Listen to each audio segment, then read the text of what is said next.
The wedding ring. The choice of a wife.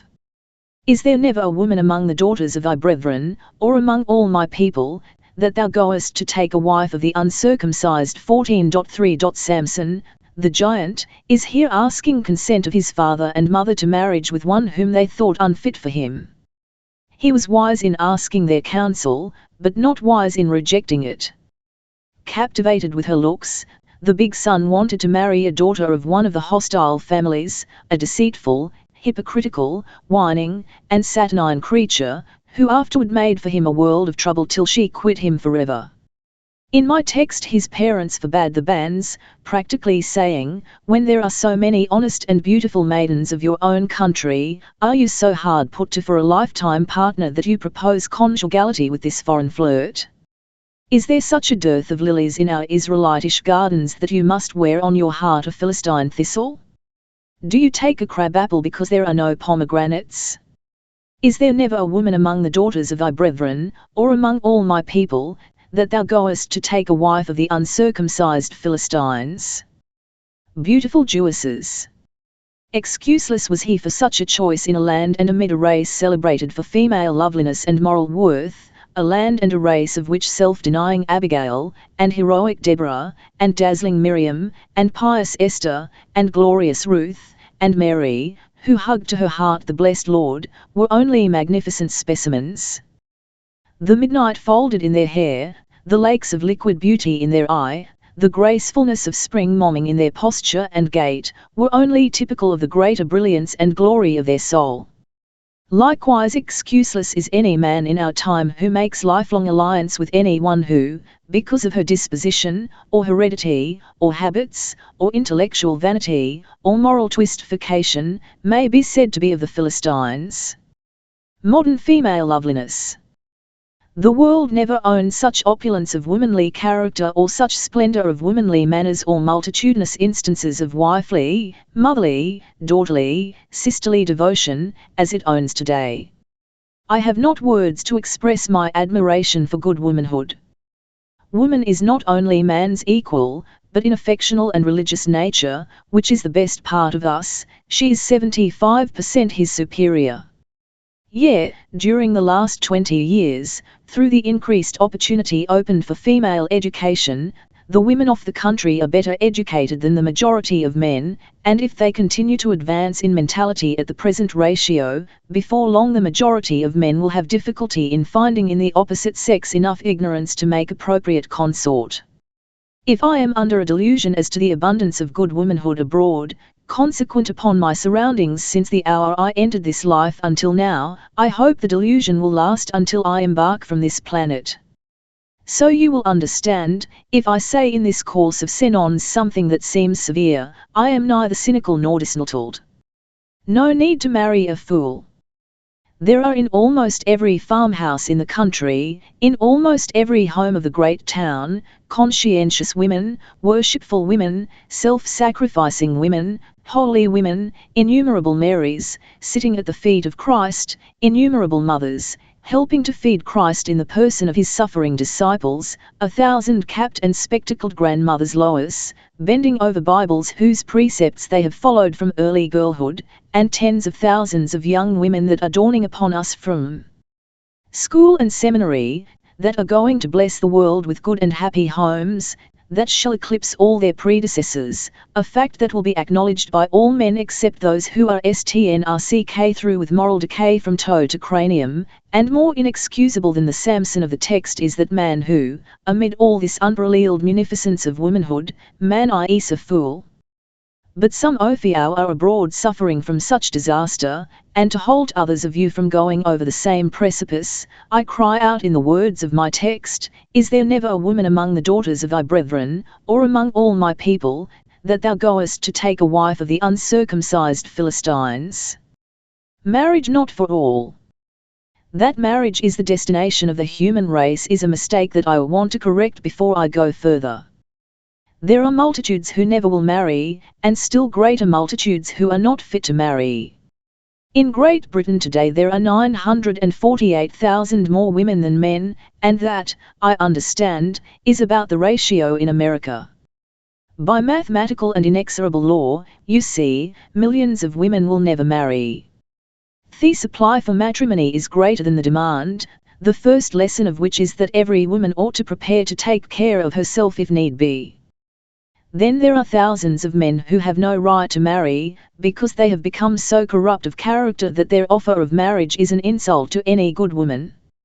Society will have to be toned up and corrected on this subject, so that it shall realize that if a woman who has sacrificed her honor is unfitted for marriage, so is any man who has ever sacrificed his purity.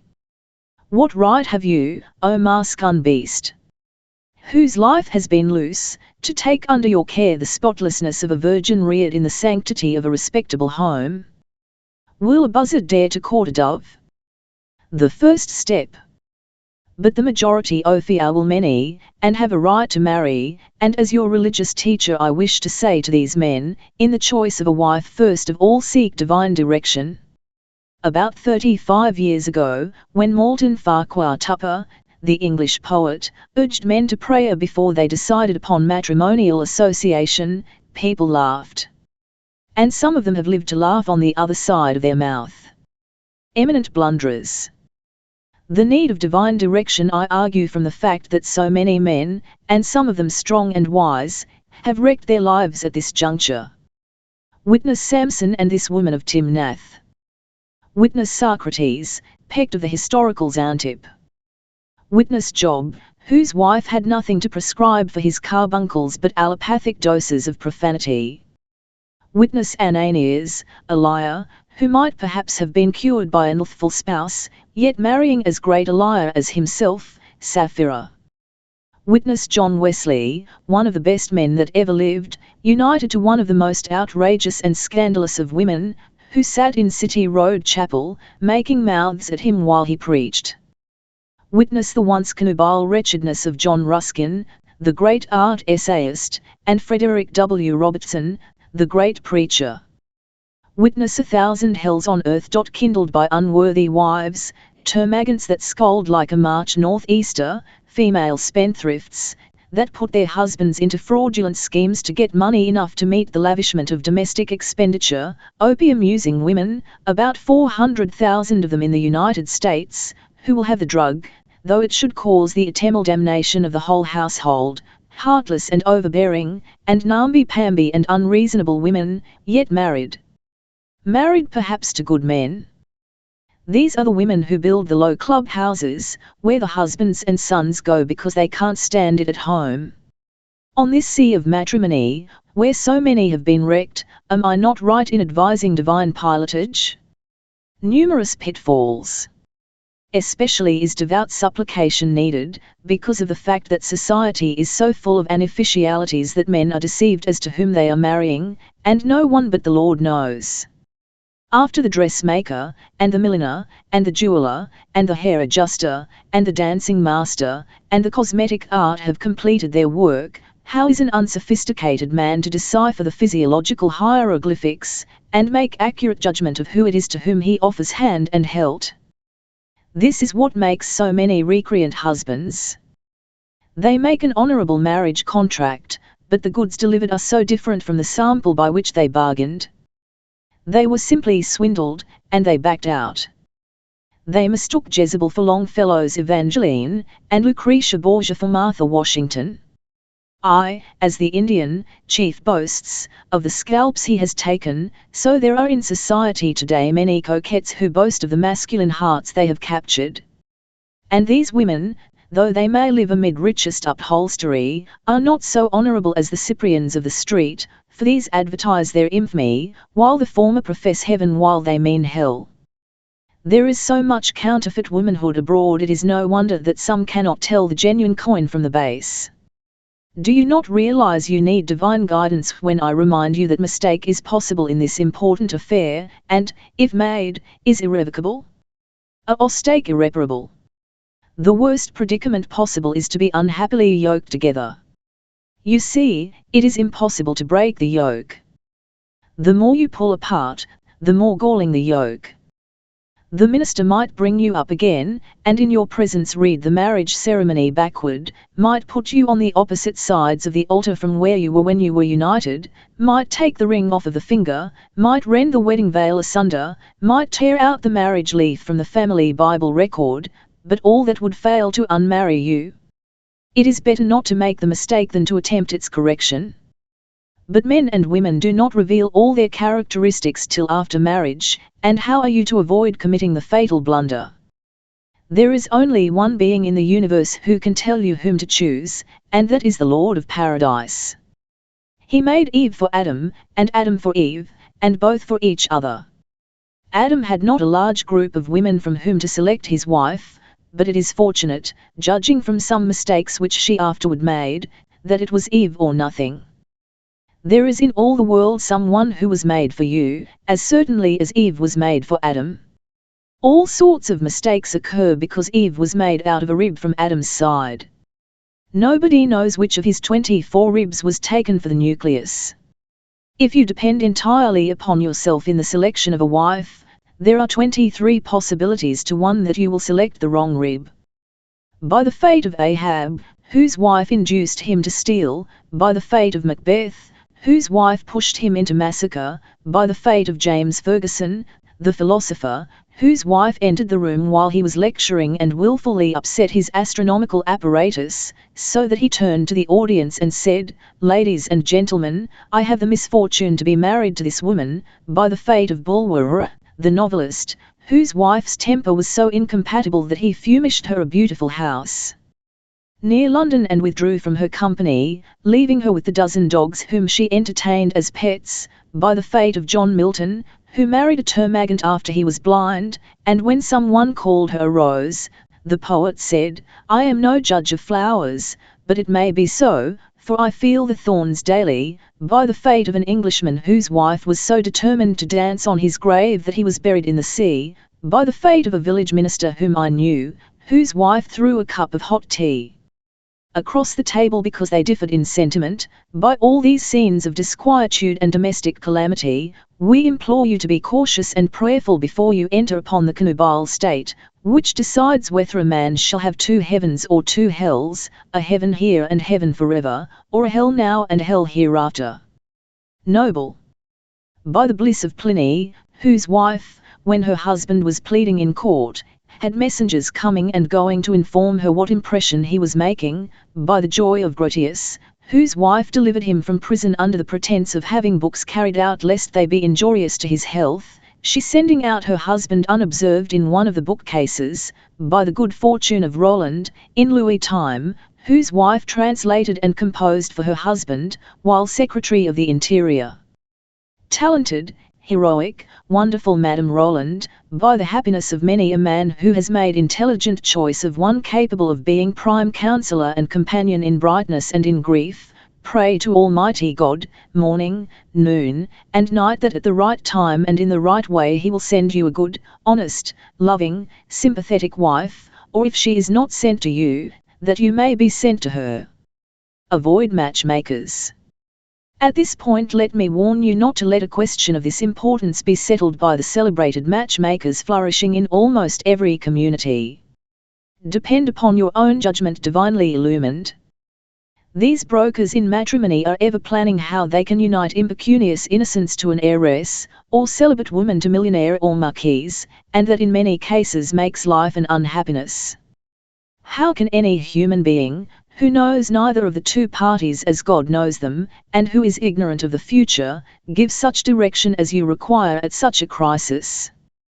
Take the advice of the earthly matchmaker instead of the divine guidance, and you may someday be led to use the words of Solomon, whose experience in home life was as melancholy as it was multitudinous.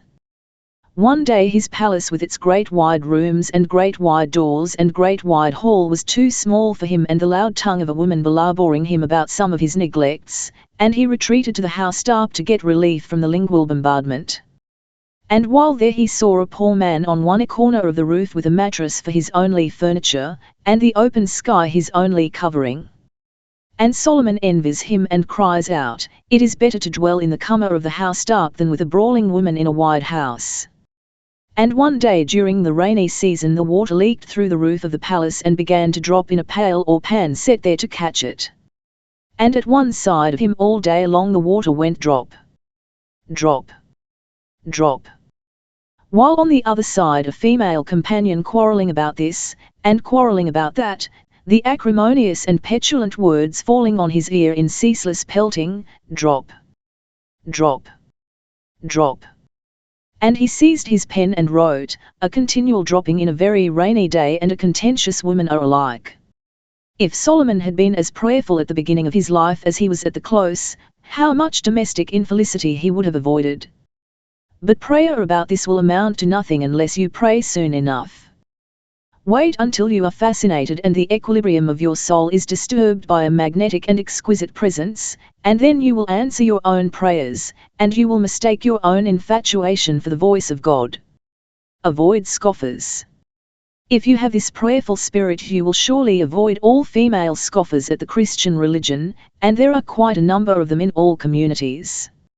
It must be told that, though the only influence that keeps woman from being estimated and treated as a slave, as a BNLTE and a beast of burden, is Christianity, since where it is not dominant she is so treated, yet there are women who will so far forget themselves and forget their God that they will go and hear lecturers malign Christianity and scoff at the most sacred things of the soul. A good woman, over-persuaded by her husband, may go once to hear such a tirade against the Christian religion, not fully knowing what she is going to hear, but she will not go twice. A woman, not a Christian, but a respecter of religion, said to me, I was persuaded by my husband to go and hear an infidel lecturer once, but going home, I said to him, my dear husband, I would not go again though my declinature should result in our divorcement forever. And the woman was right. If after all that Christ and Christianity have done for a woman, she can go again and again to hear such assaults, she is an awful creature, and had better not come near such a reeking leprous. She needs to be washed, and for 3 weeks to be soaked in carbolic acid, and for a whole year, fumigated, before she is fit for decent society. While it is not demanded that a woman be a Christian before marriage, she must have regard for the Christian religion or she is a bad woman and unworthy of being your companion in a life charged with such stupendous solemnity and vicissitudes. 2 essential qualities. What you want, O man, in a wife, is not a butterfly of the sunshine, not a giggling nonentity, not a painted doll, not a gossiping gadabout, not a mixture of artificialities which leave you in doubt as to where the humbug ends and the woman begins, but an earnest soul, one that cannot only laugh when you laugh, but weep when you weep. There will be wide, deep graves in your path of life, and you will both want steadying when you come to the verge of them, I tell you. When your fortune fails you will want someone to talk of treasures in heaven, and not charge upon you with a bitter, told you so. As far as I can analyze it, sincerity and earnestness are the foundation of all worthy wifehood. Get that, and you get all. Fail to get that, and you get nothing but what you will wish you never had got. Beauty a benediction.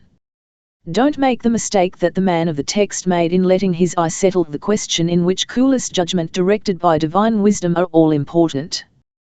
He who has no reason for his wifely choice except a pretty face is like a man who should buy a farm because of the dahlias in the front dooryard.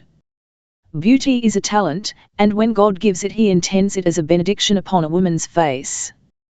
When the good Princess of Wales dismounted from the rail train last summer, and I saw her radiant face, I could understand what they told me the day before, that, when at the great military hospital where are now the wounded and the sick from the Egyptian and other wars, the princess passed through, all the sick were cheered at her coming, and those who could be roused neither by doctor nor nurse from their stupor, would get up on their elbows to look at her, and wan and wasted lips prayed an audible prayer, God bless the Princess of Wales. Doesn't she look beautiful? But how uncertain is the tanning of beauty in a human countenance. Explosion of a kerosene lamp turns it into scarification, and a scoundrel with one dash of vitriol may dispel it, or time will drive his chariot wheels across that bright face, cutting it up in deep ruts and gullies. But there is an ephemeral beauty on the face of some women, whom a rough and ungallant world may criticize as homely, and though their features may contradict all the laws of Lavater on physiognomy, yet they have graces of soul that will keep them attractive for time and glorious through all eternity. There are 2 or 3 circumstances in which the plainest wife is a queen of beauty to her husband, whatever her stature or profile. By financial panic or betrayal of business partner, the man goes down, and returning to his home that evening he says, "I am ruined, I am in disgrace forever, I care not whether I live or die." It is an agitated stow he is telling in the household that winter night. He says, the furniture must go, the house must go, the social position must go, and from being sought for obsequiously they must be cold-shouldered everywhere. After he ceases talking, and the wife has heard all in silence, she says, "Is that all? Why, you had nothing when I married you, and you have only come back to where you started. If you think that my happiness and that of the children depend on these trappings, you do not know me, though we have lived together 30 years. God is not dead, and the National Bank of Heaven has not suspended payment, and if you don't mind, I don't care a cent. What little we need of food and raiment the rest of our lives we can get, and I don't propose to sit down and mope and groan. Mary, hand me that damning needle. I declare, I have forgotten to set the rising for those cakes." And while she is busy at it he hears her humming Newton's old hymn, "VTO morrow it can bring with it nothing but he will bear us through, who gives the lilies clothing will clothe his people too, beneath the spreading heavens no creature but is fed. And he who feeds the ravens will give his children bread. Though vine nor fig tree either their wonted vnlet should bear, though all the fields should wither nor flocks nor herds be there, yet God the same abiding, his praise shall tune my voice, for while in him confiding I cannot but rejoice." The husband looks up in amazement, and says, "Well, well, you are the greatest woman I ever saw. I thought you would faint dead away when I told you." And as he looks at her, all the glories of physiognomy in the court of Louis XV. On the modem fashion plates are tame as compared with the superhuman splendors of that woman's face. Joan of Arc, Mary Antoinette, and La Belle Hamilton, the enchantment of the court of Charles LL. Are nowhere. A wife's death. There is another time when the plainest wife is a queen of beauty to her husband. She has done the work of life. She has reared her children for God and heaven, and though some of them may be a little wild they will yet come back, for God has promised. She is dying, and her husband stands by. They think over all the years of their companionship, the weddings and the burials, the ups and the downs, the successes and the failures. They talk over the goodness of God and his faithfulness to children's children. She has no fear about going. The Lord has sustained her so many years she would not dare to distrust him now. The lips of both of them tremble as they say goodbye and encourage each other about an early meeting in a better world. The breath is feebler and feebler, and stops. Are you sure of it? Just hold that mirror at the mouth, and see if there is any vapor gathering on the surface. Gone. As one of the neighbors takes the old man by the arm and gently says, "Come, you had better go into the next room and rest," her says, "Wait a moment, I must take one more look at that face and at those hands.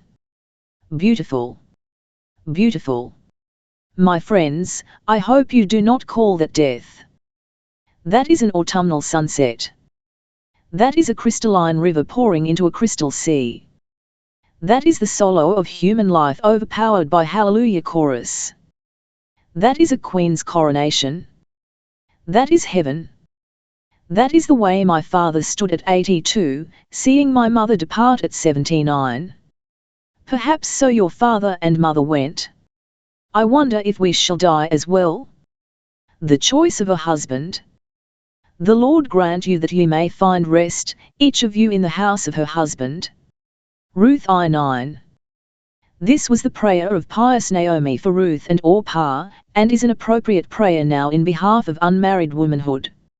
Naomi, the good old soul, knew that the devil would take their cases in hand if God did not, so she prays, The Lord grant you that ye may find rest, each of you in the house of her husband. In this series of sermons on the wedding ring, I last Sabbath gave prayerful and Christian advice to men in regard to the selection of a wife, and today I give the same prayerful and Christian advice to women in regard to the selection of a husband, but in all these sermons saying much that I hope will be appropriate for all ages and all classes. Voluntary celibacy. I applaud the celibacy of a multitude of women who, rather than make unfit selection, have made none at all. It has not been a lack of opportunity for marital contract on their part, but their own culture and refinement, and their exalted idea as to what a husband ought to be, have caused their declinature. They have seen so many women marry imbeciles, or ruffians, or incipient sots, or lifetime incapables, or magnificent nothings, or men who before marriage were angelic and afterward diabolic, that they have been alarmed and stood back. They saw so many boats go into the maelstrom that they steered into other waters.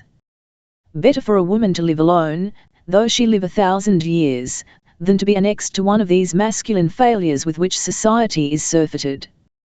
The patron saint of almost every family circle is some such unmarried woman, and among all the families of cousins she moves around, and her coming in each house is the morning, and her going away is the night. A beneficent spinsterhood. In my large circle of kindred, perhaps 20 families in all, it was an Aunt Phoebe. Paul gave a letter of introduction to one whom he calls Phoebe, our sister, as she went up from Cenchrea to Rome, commending her for her kindness and Christian service, and imploring for her all courtesies. I think Aunt Phcebe was named after her. Was there a sickness in any of the households, she was there ready to sit up and count out the drops of medicine. Was there a marriage, she helped deck the bride for the altar. Was there a new soul incarnated, she was there to rejoice at the nativity. Was there a sore bereavement, she was there to console. The children, NLSHED out at her first appearance, crying, "Here comes Aunt Phoebe," and but for parental interference they would have pulled her down with their caresses, for she was not very strong, and many severe illnesses had given her enough glimpses of the next world to make her heavenly minded. Her table was loaded up with Baxter Saint's Rest, Doddridge's Rise and Progress, and Jay's Morning and Evening Exercises, and John Bunyan's Pilgrim's Progress, and like books, which have fitted out whole generations for the heaven upon which they have already entered. A glimpse of heaven. To which she said to me one day, "Twice in my life I have been so overwhelmed with the love of God that I fainted away and could hardly be resuscitated. Don't tell me there is no heaven. I have seen it twice." If you would know how her presence would soothe an anxiety, or lift a burden, or cheer a sorrow, or leave a blessing on every room in the house, ask any of the Talmages. She had tarried at her early home, taking care of an invalid father, until the bloom of life had somewhat faded, but she could interest the young folks with some 3 or 4 tender passages in her own history, so that we all knew that it was not through lack of opportunity that she was not the queen of one household, instead of being a benediction on a whole circle of households. At about 70 years of age she made her last visit to my house, and when she sat in my Philadelphia church I was more embarrassed at her presence than by all the audience, because I felt that in religion I had got no further than the ABC, while she had learned the whole alphabet, and for many years had finished the Y and Z. When she went out of this life into the next, what a shout there must have been in heaven, from the front door clear up to the back seat in the highest gallery. I saw the other day in the village cemetery of Somerville, NJ, her resting place, the tombstone having on it the words which 30 years ago she told me she would like to have inscribed there, namely, "The morning cometh." Illustrious spinsters! Had she a mission in the world? Certainly. As much as Caroline Herschel, first amanuensis for her illustrious brother, and then his assistant in astronomical calculations, and then discovering worlds for herself, dying at 98 years of age, still busy with the stars till she sped beyond them, as much as had Florence Nightingale, the nurse of the Crimea, or Grace Darling, the oarswoman of the Longstone Lighthouse, or Mary Lyon, the teacher of Mount Holyoke Female Semin, or Hannah More, the Christian authoress of England, or Dorothea Dix, the Angel of Mercy for the Insane, or Anna Etheridge, among the wounded of Black Bum's Fort, or Margaret Breckenridge, at Vicksburg, or Mary Shelton, distributing roses and grapes and cologne in Western Hospital, or thousands of other glorious women like them, who never took the marriage sacrament. Appreciate this, my sister, and it will make you deliberate before you rush out of the single state into another, unless you are sure of betterment. A difficult business. Deliberate and pray. Pray and deliberate. As I showed you in my former sermon, a man ought to supplicate divine guidance in such a crisis. How much more important that you solicit it. It is easier for a man to find an appropriate wife than for a woman to find a good husband. This is a matter of arithmetic, as I showed in former discourse. Statistics show that in Massachusetts and New York states women have a majority of hundreds of thousands. Why this is we leave others to surmise. It would seem that woman is a favorite with the Lord, and that therefore he has made more of that kind. From the order of the creation in paradise it is evident that woman is an improved edition of man. But whatever be the reason for it, the fact is certain that she who selects a husband has a smaller number of people to select from than he who selects a wife. Therefore a woman ought to be especially careful in her choice of lifetime companionship. She cannot afford to make a mistake. If a man err in his selection he can spend his evenings at the club, and dull his sensibilities by tobacco smoke, but woman has no club room for refuge, and would find it difficult to habituate herself to cigars. If a woman make a bad job of marital selection, the probability is that nothing but a funeral can relieve it. Divorce cases in court may interest the public, but the love letters of a married couple are poor reading, except for those who write them. Pray God that you be delivered from irrevocable mistake. Partners to avoid. Avoid affiance with a despiser of the Christian religion, whatever else he may have or may not have. I do not say he must needs be a religious man, for Paul says the unbelieving husband is sanctified by the wife, but marriage with a man who hates the Christian religion will ensure you a life of wretchedness. He will caricature your habit of kneeling in prayer. He will speak depreciatingly of Christ. He will wound all the most sacred feelings of your soul. He will put your home under the anathema of the Lord God Almighty. In addition to the anguish with which he will fill your life, there is great danger that he will despoil your hope of heaven, and make your marriage relation an infinite and eternal disaster. If you have made such engagement, your first duty is to break it. My word may come just in time to save your soul. Husbands seldom reform. Further, do not unite in marriage with a man of bad habits in the idea of reforming him. If now, under the restraint of your present acquaintance, he will not give up his bad habits, after he has won the prize you cannot expect him to do so. You might as well plan to violate in the face of a northeast storm with the idea of appeasing it. You might as well run a schooner alongside of a burning ship with the idea of saving the ship. The consequence will be, schooner and ship will be destroyed together. The almshouse could tell the story of 100 women who managed men to reform them. If by 25 years of age a man has been grappled by intoxicants, he is under such headway that your attempt to stop him would be very much likening up the track with a wheelbarrow to stop a Hudson River Express train. What you call an inebriate nowadays is not a victim to wine or whiskey, but to logwood and strychnine and nux vomica. All these poisons have kindled their fires in his tongue and brain, and all the tears of a wife weeping cannot extinguish the flames. Instead of marrying a man to reform him, let him reform first, and then give him time to see whether the reform is to be permanent. Let him understand that if he cannot do without his bad habits for 2 years he must do without you forever. Men wedded to the world. Avoid union with one supremely selfish, or so wound up in his occupation that he has no room for another. You occasionally find a man who spreads himself so widely over the path of life that there is no room for anyone to walk beside him. He is not the one blade of the scissors incomplete without the other blade, but he is a chisel made to cut his way through life alone, or a file full of roughness, made to be drawn across society without any affinity for other files. his disposition is a lifelong protest against marriage. Others are so married to their occupation or profession that the taking of any other bride is a case of bigamy. There are men as severely tied to their literary work as was Chatterton, whose essay was not printed because of the death of the Lord Mayor. Chatterton made out the following account: lost by the Lord Mayor's death in this essay were £1 11 6 gained in elegies and essays £5 and 5 Then he put what he had gained by the Lord Mayor's death opposite to what he had lost, and wrote under it, and glad he is dead by £3 13 and 6 When a man is as hopelessly literary as that, he ought to be a perpetual celibate. His library, his laboratory, his books are all the companionship needed.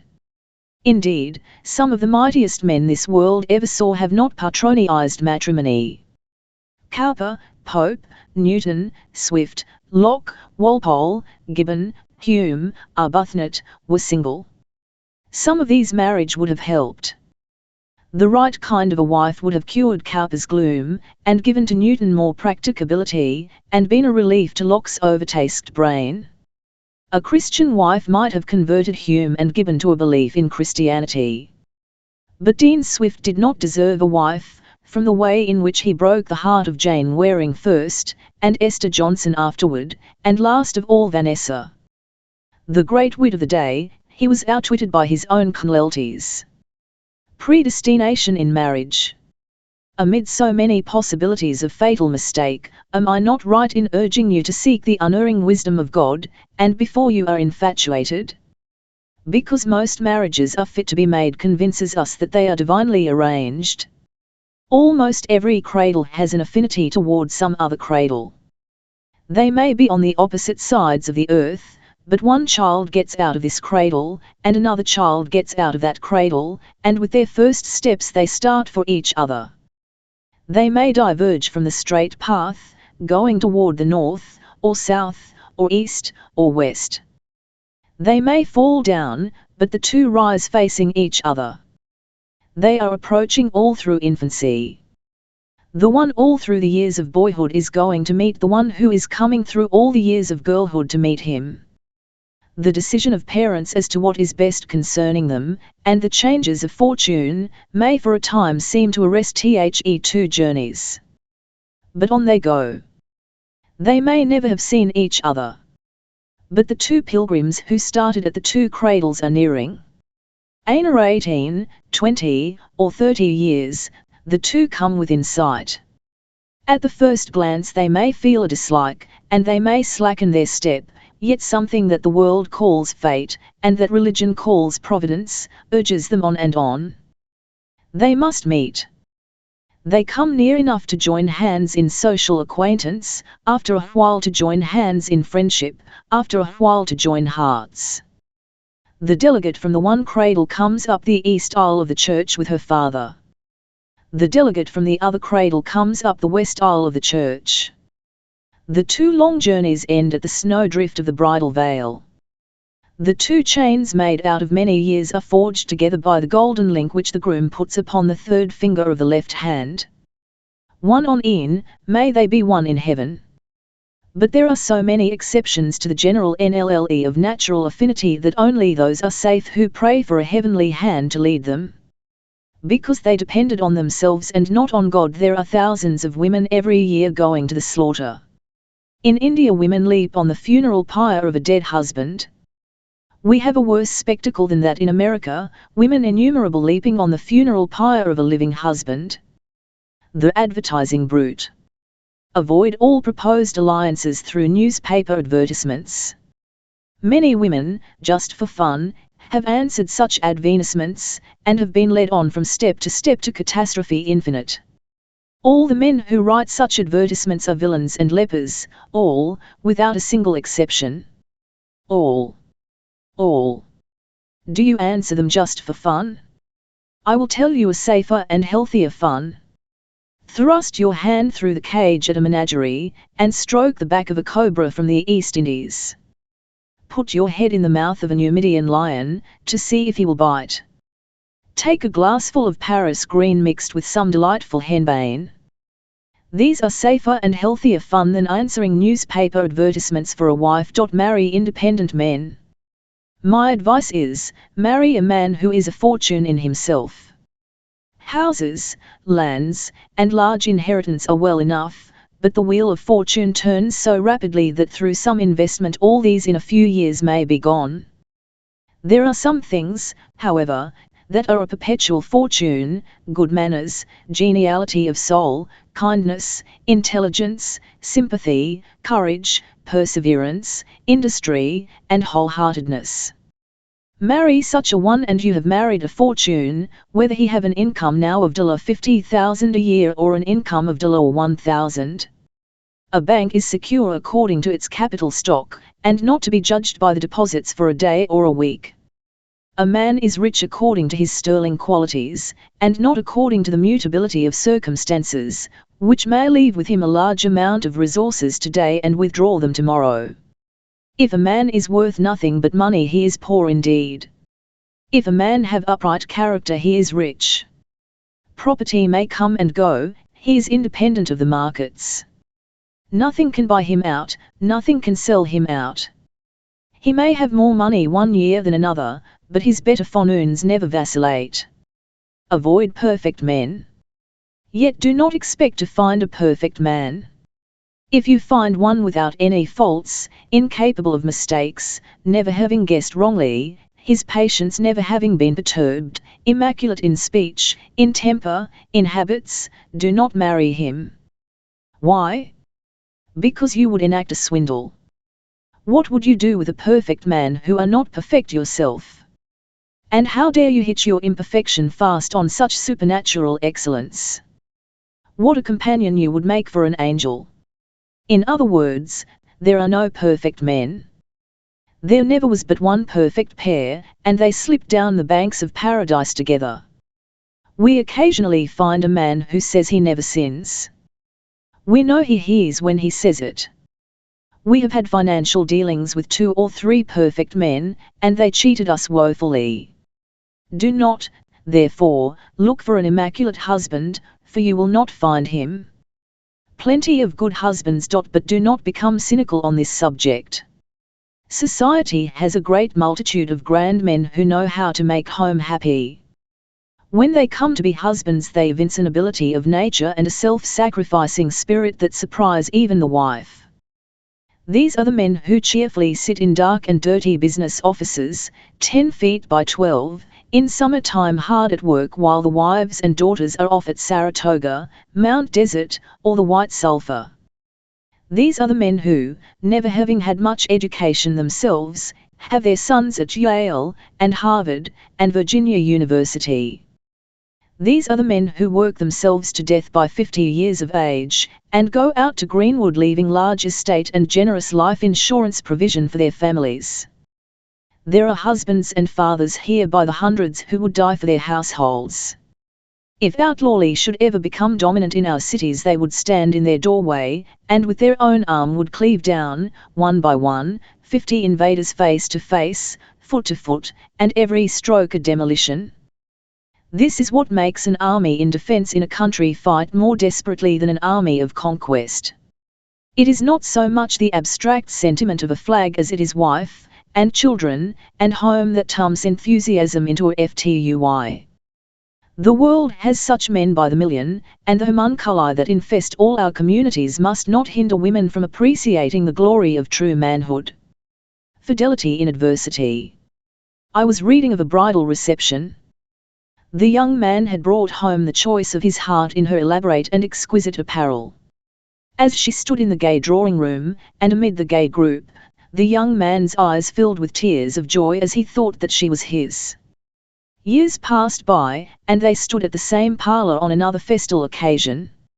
She wore the same dress, for business had not opened as brightly to the young husband as he expected, and he had never been able to purchase for her another dress. Her face was not as bright and smooth as it had been years before, and a careworn look had made its signature on her countenance. As the husband looked at her, he saw the difference between this occasion and the former, and he went over to where she sat, and said, "You remember the time when we were here before? You have the same dress on. Circumstances have somewhat changed, but you look to me far more beautiful than you did then. There is such a thing as conjugal fidelity, and many of you know it in your own homes. But, after all the good advice we may give you, we come back to the golden pillar from which we started, the tremendous TNLTH that no one but God can guide you in safety about this matter that may decide your happiness for 2 worlds, this and the next. So, my sister, I put your case where Naomi put that of Ruth and Orpah when she said, "The Lord grant you that ye may find rest, each of you in the house of her husband." The wedding. I imagine the hour for which you pledged your troth has arrived. There is much merry-making among your young friends, but there is an undertone of sadness in all the house. Your choice may have been the gladdest and the best, and the joy of the whole round of relatives, but when a young eaglet is about to leave the old nest, and is preparing to put out into sunshine and storm for itself, it feels its wings tremble somewhat. So she has a good before leaving home, and at the marriage father and mother always cry, or feel like it. If you think it is easy to give up a daughter in marriage, though it be with brightest prospects, you will think differently when the day comes. To have all along watched her from infancy to girlhood, and from girlhood to womanhood, studious of her welfare, her slightest illness and anxiety, and her presence in your home an ever-increasing joy, and then have her go away to some other home, all the redolence of orange blossoms, and all the chime of marriage bells, and all the rolling of wedding march in full diapason, and all the hilarious congratulations of your friends cannot make you forget that you are suffering a loss irreparable. But you know it is all right, and you have a remembrance of an embarkation just like it 25 or 30 years ago, in which you were one of the parties, and, suppressing as far as possible your sadness, you say, "Goodbye." Visit the old home. I hope that you, the Dipperfling daughter, will not forget to write often home, for, whatever betide you, the old folks will never lose their interest in our welfare. Make visits to them also as often, and stay as long as you can, for there will be changes at the old place after a while. Even time you go you will find more grey hairs on father's head and more wrinkles on mother's brow, and after a while you will notice that the elastic step has become decrepitude. And some day one of the 2 pillars of your early home will fall, and after a while the other pillar of that home will fall, and it will be a comfort to yourself if, when they are gone, you can feel that while you are faithful in your new home you never forget your old home, and the first friends you ever had, and those to whom you are more indebted than you ever can be to anyone else except to God, I mean your father and mother. Alexander Pope put it in effective rhythm when he said, "Me let the tender office long engage to rock the cradle of reposing age, with lenient arts extend a mother's breath, make languor smile, and smooth the bed of death, explore the thought, explain the asking eye, and keep a while one parent from thee. And now I commend all this precious and splendid young womanhood before me today to the God who setteth the solitary in families." Clandestine marriage. Stolen waters are sweet, and bread eaten in secret is pleasant. But he knoweth not that the dead are there. Proverbs 9. The Garden of Eden was a great orchard of nut-bearing trees, bushels and bushels of round, ripe, glorious fruit, but the horticulturist and his wife having it in charge hankered for one special tree, simply because it was forbidden, starting a bad streak in human nature, so that children will now sometimes do something simply because they are forbidden to do it. This kink in the human race is not easily unsnarled. Tell a company that they may look into any 20 rooms of a large house except one, and their chief desire is to see that one, though all the others were picture galleries, and that a garret. If there were in a region of mineral springs 20 fountains, but the proprietor had fenced in one well against the public, the one fenced in would be the chief temptation to the visitors, and they would rather taste of that than of the other 19. Solomon recognized this principle in the text, and also the disaster that follows forbidden conduct, when he said, "Stolen waters are sweet, and bread eaten in secret is pleasant. But he knoweth not that the dead are there." In this course of sermons on the wedding ring I this morning aim a point-blank shot at clandestine marriages and escapades. Yonder comes up through the narrows of New York Harbor a ship having all the evidence of tempestuous passage, salt watermark reaching to the top of the smokestack, mainmast, foremast, mizzenmast twisted off, bulwarks knocked in, lifeboats off the davit, jib sheets and lee bowlines missing, captain's bridge demolished, main shaft broken, all the pumps working to keep from sinking before they can get to wharfage. That ship is the institution of Christian marriage, launched by the Lord grandly from the banks of the Euphrates, and floating out on the seas for the admiration and happiness of all nations. But freelovism struck it from one side, and Mormonism stnlck it from another side, and hurricanes of libertinism have struck it on all sides, until the old ship needs repairs in every plank, and beam, and sail, and bolt, and clamp, and transom, and stanchion. In other words, the notions of modern society must be reconstructed on the subject of the marriage institution. And when we have got it back somewhere near what it was when God built it in paradise, the earth will be far on toward resumption of paradisaical conditions. Deplorable laxity. Do you ask what is the need of a course of sermons on this subject? The man or woman who asks this question is either ignorant or guilty. In New England, which has been considered by many the most moral part of the United States, there are 2,000 divorces per year. And in Massachusetts, the headquarters of steady habits, there is 1 divorce to every 14 marriages. The state of Maine, considered by many almost frigid improprieties, has in 1 year 478 divorces. In Vermont, swapping wives is not a rare transaction. In Connecticut there are women who boast that they have 4 or 5 times been divorced. Moreover, our boasted Protestantism is, on this subject, more lax than Roman Catholicism. Roman Catholicism admits of no divorce except for the reason that Christ admitted as a lawful reason. But Protestantism is admitting anything and everything, and the larger the proponion of Protestants in any part of the country, the larger the ratio of divorce. Do you not then think that Protestantism needs some toning up on this subject? Growing popularity. When you realize that the sacred and divine institution is being caricatured and defamed by clandestine man-eages and escapades all over the land, does there not seem a call for such discussion? Hardly a morning or evening paper comes into your possession without reporting them, and there are 50 of these occurrences where one is reported, because it is the interest of all parties to hush them up. The victims are, all hours of the night, climbing down ladders or crossing over from state to state, that they may reach laws of greater laxity, holding reception 6 months after marriage to let the public know for the first time that a half-year before they were united in wedlock. Ministers of religion, and justices of the peace, and mayors of cities, willingly joining in marriage runaways from other states and neighborhoods, the coach box and the back seat of the princely landau in flirtation, telegrams flashing across the country for the arrest of absconded school misses, who stand off with armful of books, and taking rail trains to meet their affianced, in the snowdrifts of the great storm that has recently passed over the country. Some of them, I read, have perished. Thousands of people in a marriage whose banns have never been published, precipitated conjugality, bigamy triumphant, marriage a joke, society blotched all over with a putrefaction on this subject which no one but the Almighty God can arrest. We admit that clandestinity and escapade are sometimes authorized and made right by parental tyranny or domestic serfdom. There have been exceptional cases where parents have had a monomania in regard to their sons and daughters, demanding their celibacy or forbidding relations every way right. Through absurd family ambition, parents have sometimes demanded qualifications and equipment of fortune unreasonable to expect or simply impossible.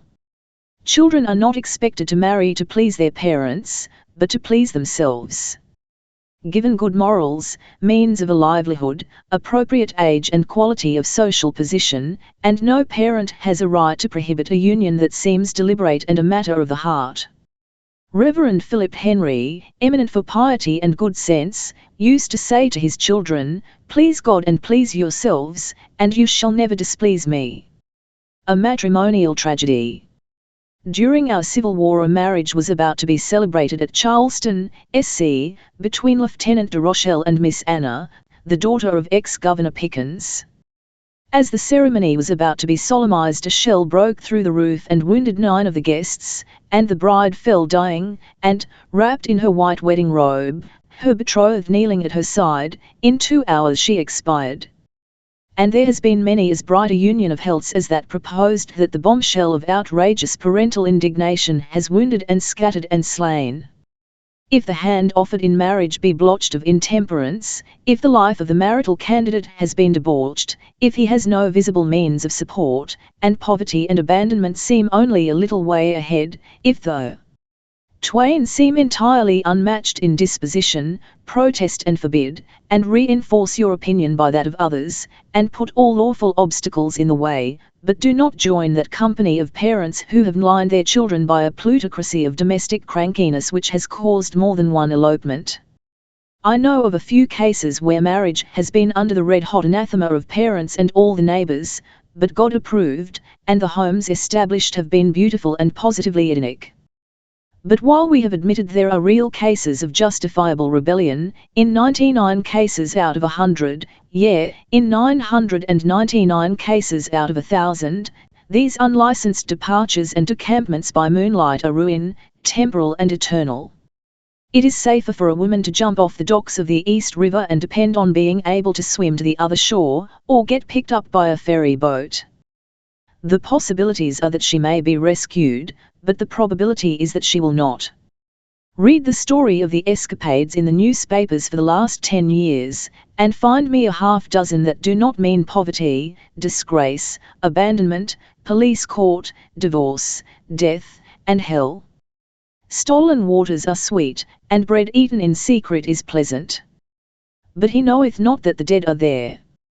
Satan presides over the escapade. He introduces the 2 parties to each other. He gets them to pledge their troth. He appoints where they shall meet.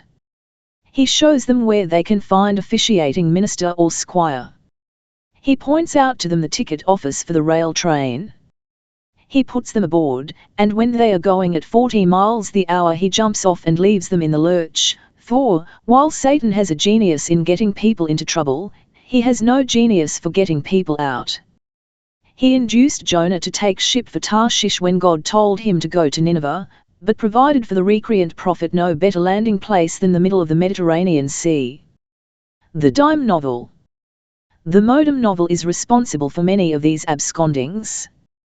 Do you think that young women would sit up half a night reading novels in which the hero and heroine get acquainted in the usual way, and carry on their increased friendliness until, with the consent of parents, the day of marriage is appointed, and amid the surrounding group of kindred the vows are taken? Oh, no. There must be flight, and pursuit, and narrow escape, and drawn dagger, all ending in sunshine, and parental forgiveness, and bliss unalloyed and gorgeous. In many of the cases of escapade the idea was implanted in the hot brain of the woman by a cheap novel, 10 cents worth of unadulterated perdition. The scheme of bad men. These evasions of the ordinary modes of marriage are to be deplored for the reason that nearly all of them are proposed by bad men. If the man behave well he has a character to which he can refer, and he can say, if you want to inquire about me there is a list of names of people in the town or neighborhood where I live. No, the heroes of escapades are nearly all either bigamists, or libertines, or drunkards, or defrauders, or first-class scoundrels of some sort. They have no character to lose. They may be dressed in the height of fashion, may be cologneed, and pomatumed, and padded, and diamond-ringed, and flamboyant cravatted, until they bewitch the eye and intoxicate the olfactories, but they are double-distilled extracts of villainy, moral dirt and blasphemy. Beware of them. Stolen waters are sweet, and bread eaten in secret is pleasant. But he knoweth not that the dead are there. Social degradation. Fugitive marriage is to be deplored because it almost always implies woman's descent from a higher social plane to a lower. If the man was not of a higher plane, or the marriage on an equality, there would be no objections, and hence no inducement to clandestinity. In almost all cases it means the lowering of womanhood. Observe this law: a man marrying a woman beneath him in society may raise her to any eminence that he himself may reach, but if a woman marry a man beneath her in society, she always goes down to his level. That is a law inexorable, and there are no exceptions. Is any woman so high up that she can afford to plot for her own debasement? There is not a state in the American Union that has not for the last 20 years furnished an instance of the sudden departure of some intelligent woman from an affluent home to spend her life with someone who can make $5 a day, provided he keeps very busy. Well, many a man has lived on $5 a day and been happy, but he undertakes a big contract when with $5 a day he attempts to support someone who has lived in a home that cost $20,000 per annum. This has been about the history of most of such conjunctions of simplicity and extravagance, the marriage of ox and eagle. The first year they get on tolerably well, for it is odd and romantic, and assisted by applause of people who admire outlawry. The second year the couple settle down into complete dislike of each other. The third year they separate and seek for divorce, or, as is more probable, the man becomes a drunkard, and the woman a blackened waif of the street. Stolen waters are sweet, and bread eaten in secret is pleasant. But he knoweth not that the dead are there. These violent marriages are also to be deplored because in most instances they are executed in defiance of parental wisdom and kindness. Most parents are anxious for the best welfare of a child. If they make vehement and determined opposition, it is largely because it is a match unfit to be made, and they can see for their daughter nothing but wretchedness in that direction.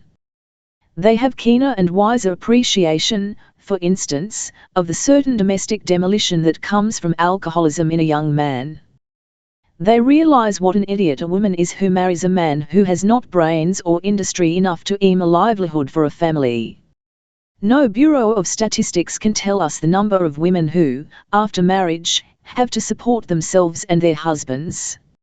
If the husband becomes invalid, it is a beautiful thing to see a wife uncomplainingly, by needle, or pen, or yardstick, or washing machine, support the home.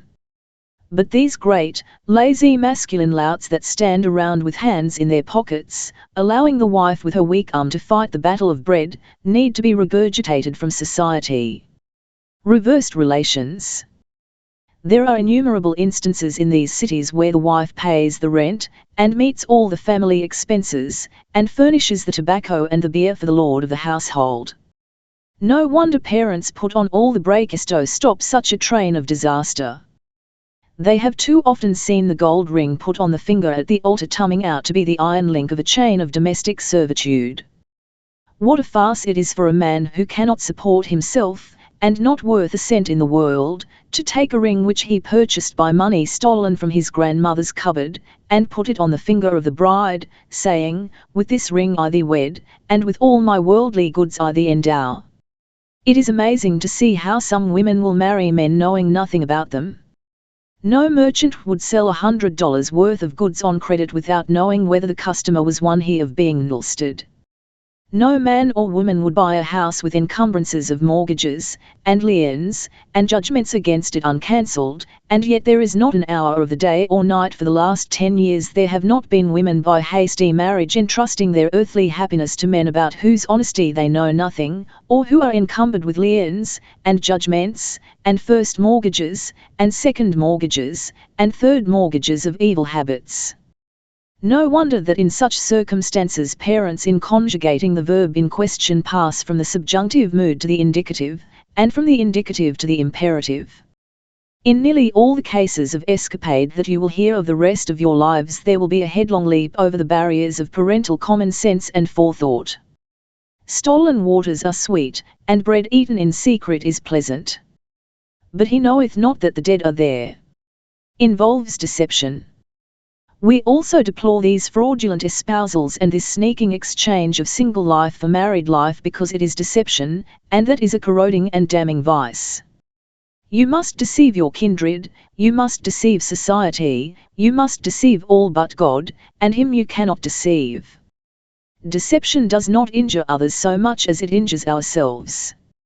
Marriage is too important a crisis in one's life to be decided by sleight of hand, or a sort of jugglery which says, presto, change. Now you see her, and now you don't. Better to wait for years for circumstances to improve. Time may remove all obstacles. The candidate for marital preferences may change his habits or get into some trade or business that will support a home, or the inexorable father and mother may be promoted to celestial citizenship. At the right time have the day appointed.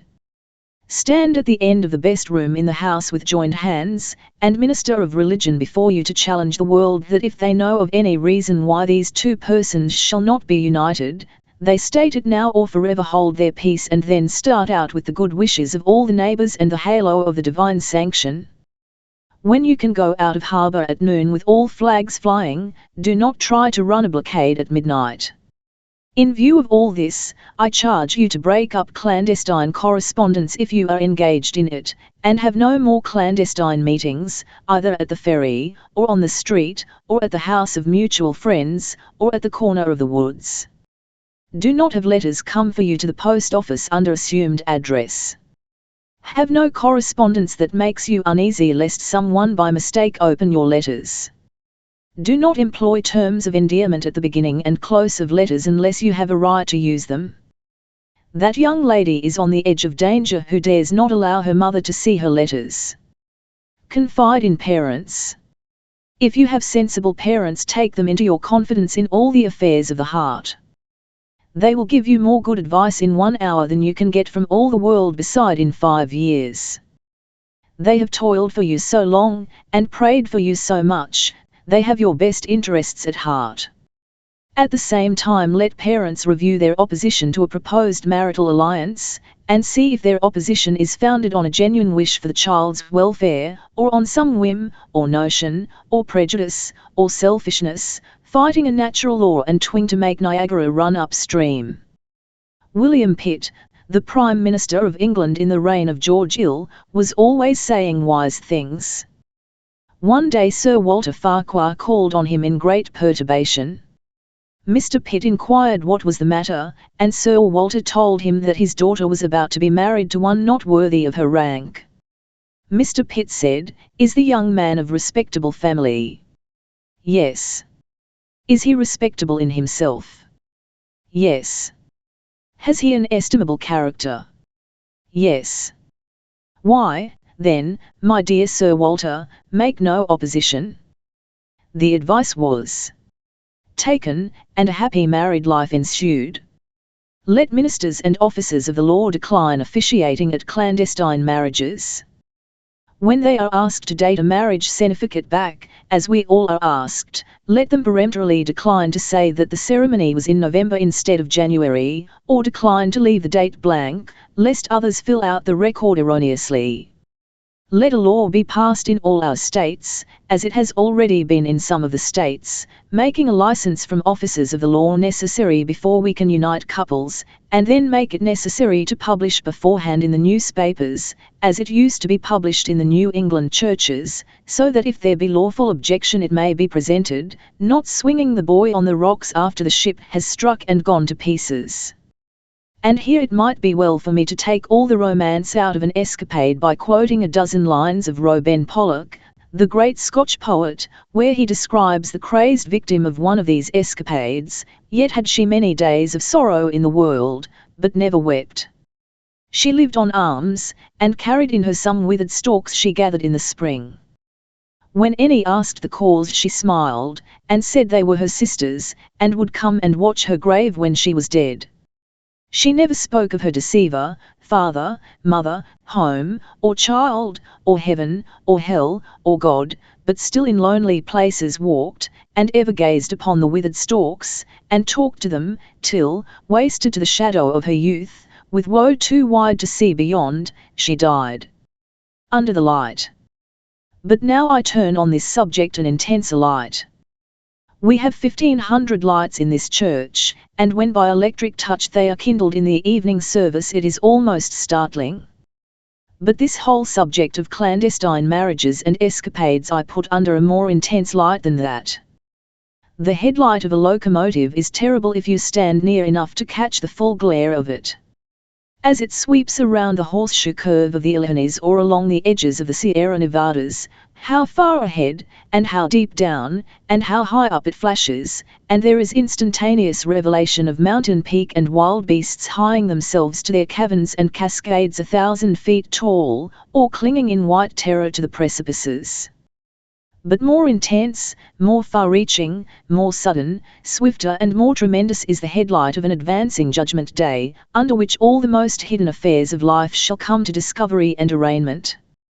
I quote an overwhelming passage of Scripture, in which I put the whole emphasis on the word secret.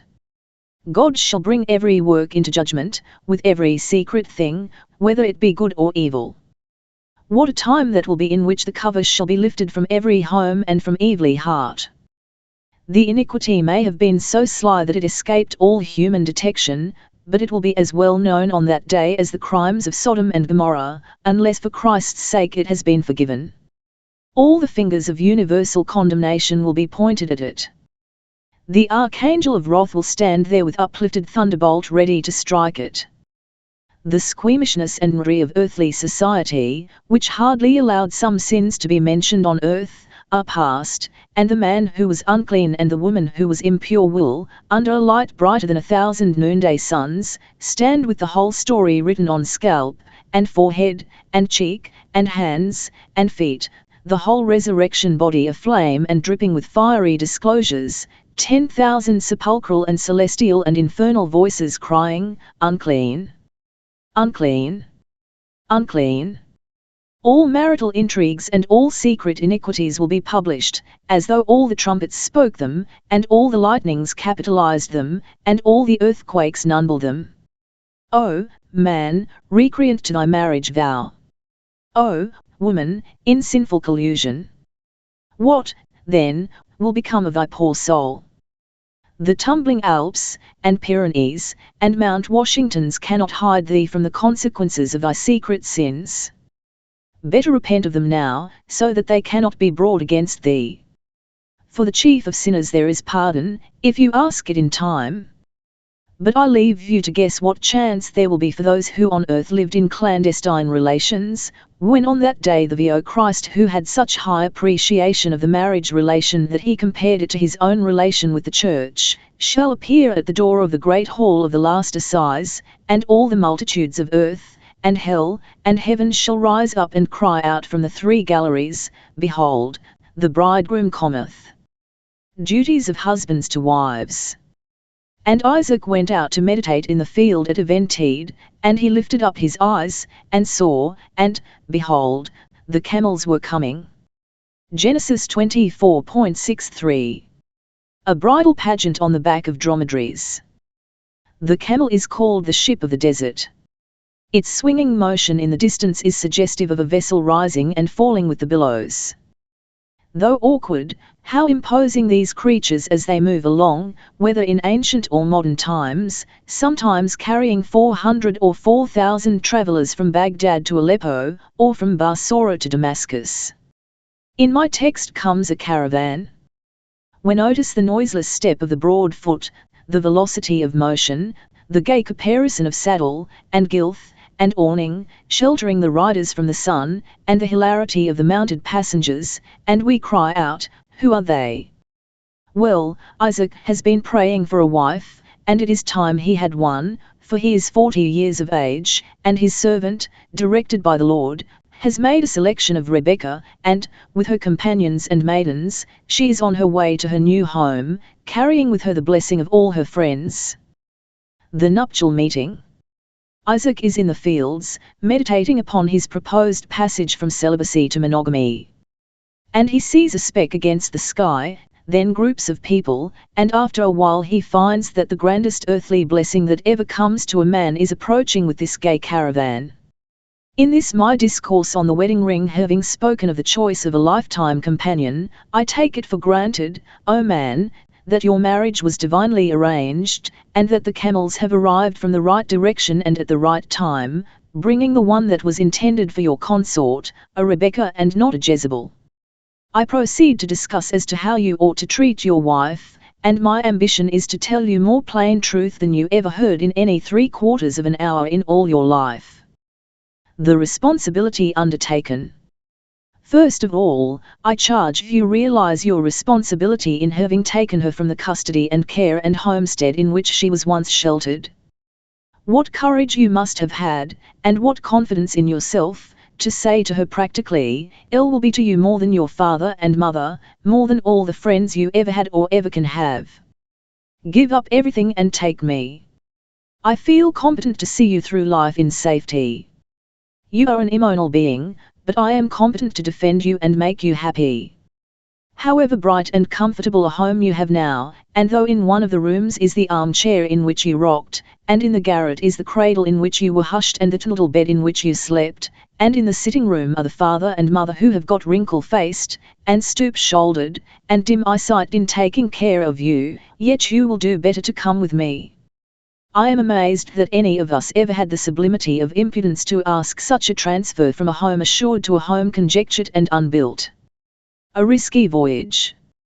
You would think me a very daring and hazardous adventurer if I should go down to one of the piers on the Non-River, and at a time when there was a great lack of ship captains, and I should, with no knowledge of navigation, propose to take a steamer across to Glasgow or Havre, and say, "All aboard.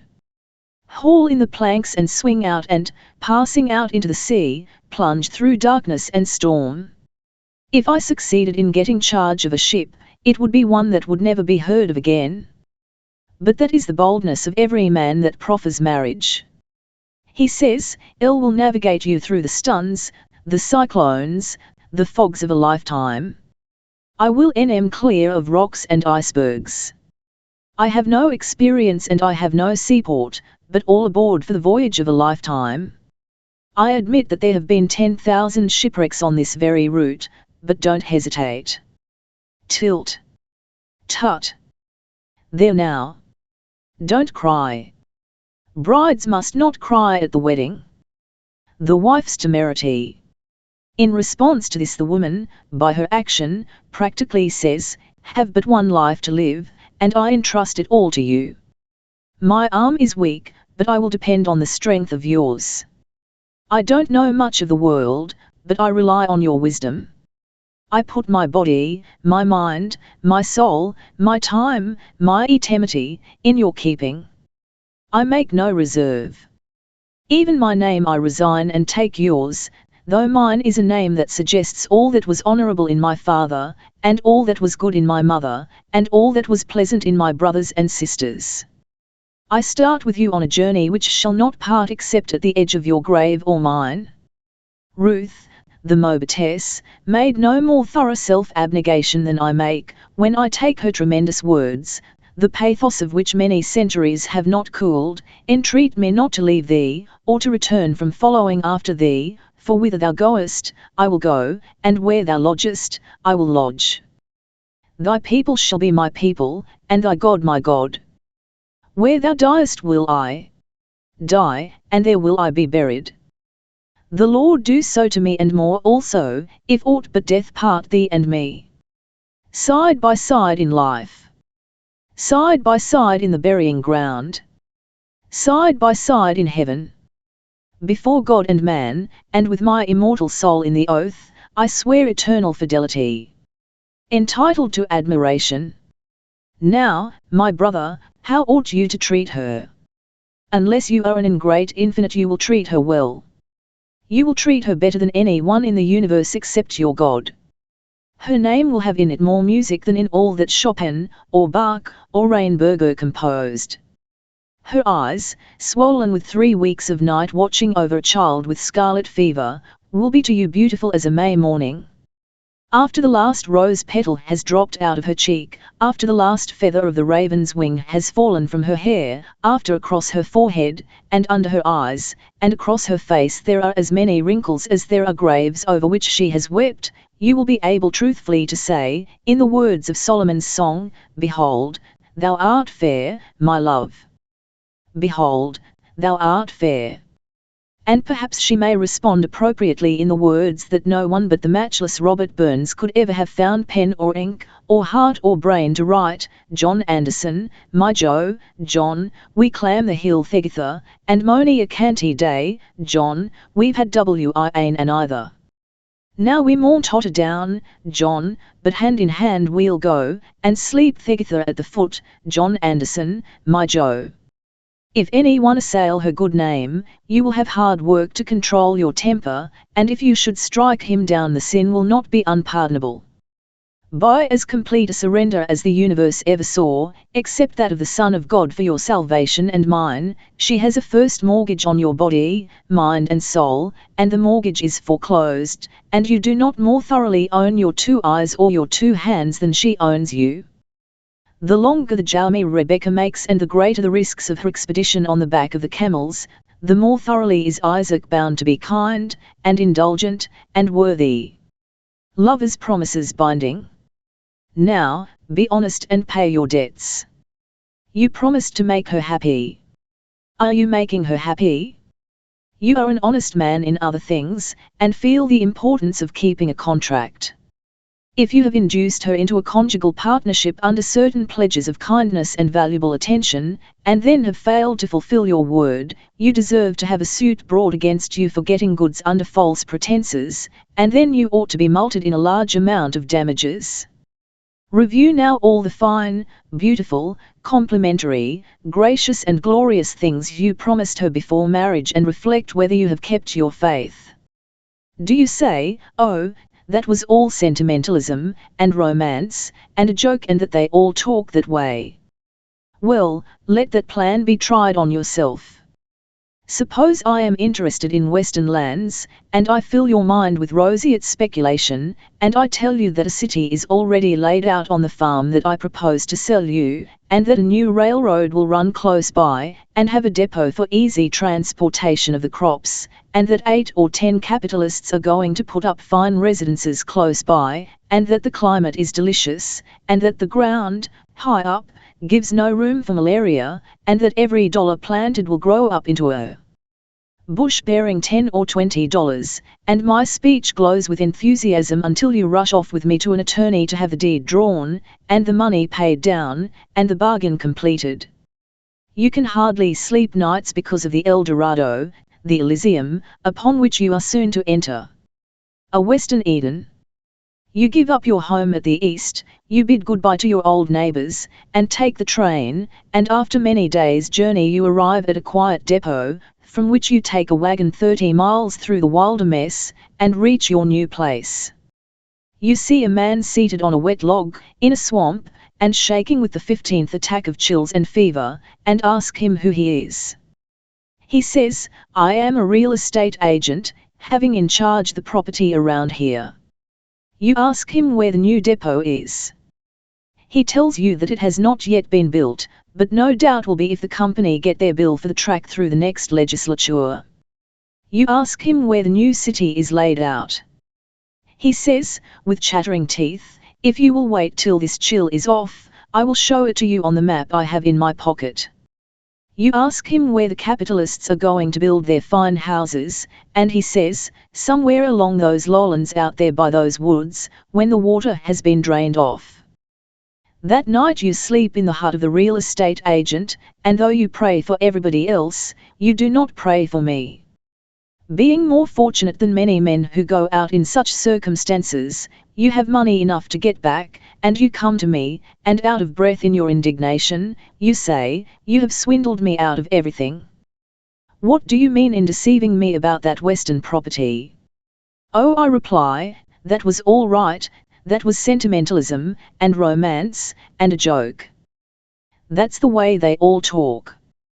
But more excusable would I be in such deception than you, O man, who by glow of words and personal magnetism induced a womanly soul into surroundings which you have taken no care to make attractive, so that she exchanged her father's house for the dismal swamp of married experience, treeless, flowerless, shelterless, comfortless and godless.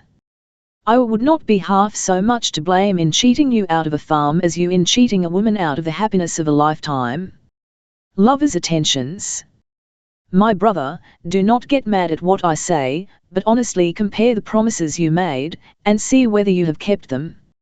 Some of you spent every evening of the week with your betrothed before marriage, and since then you spent every evening away, except you have influenza or some sickness on account of which the doctor says you must not go out. You used to fill your conversation with interjections of adulation, and now you think it sounds silly to praise the one who ought to be more attractive to you as the years go by, and life grows in severity of struggle and becomes more sacred by the baptism of tears, tears over losses, tears over graves.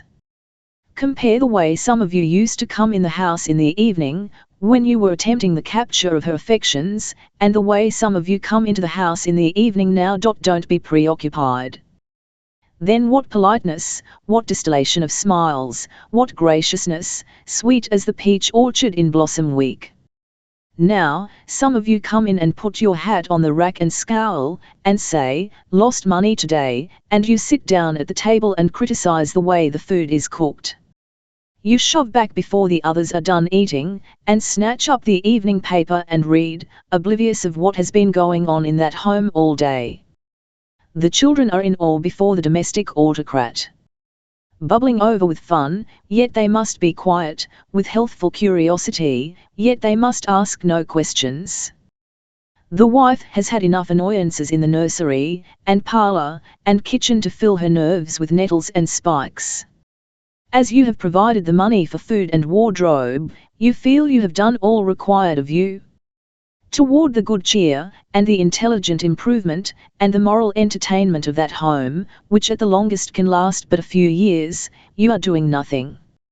You seem to have no realization of the fact that soon these children will be grown up or in their sepulchres, and will be far removed from your influence, and that the wife will soon end her earthly mission, and that house will be occupied by others, and you yourself will be gone. Gentlemen, fulfill your contracts. Christian marriage is an affectional bargain. In heathen lands a man wins his wife by achievements.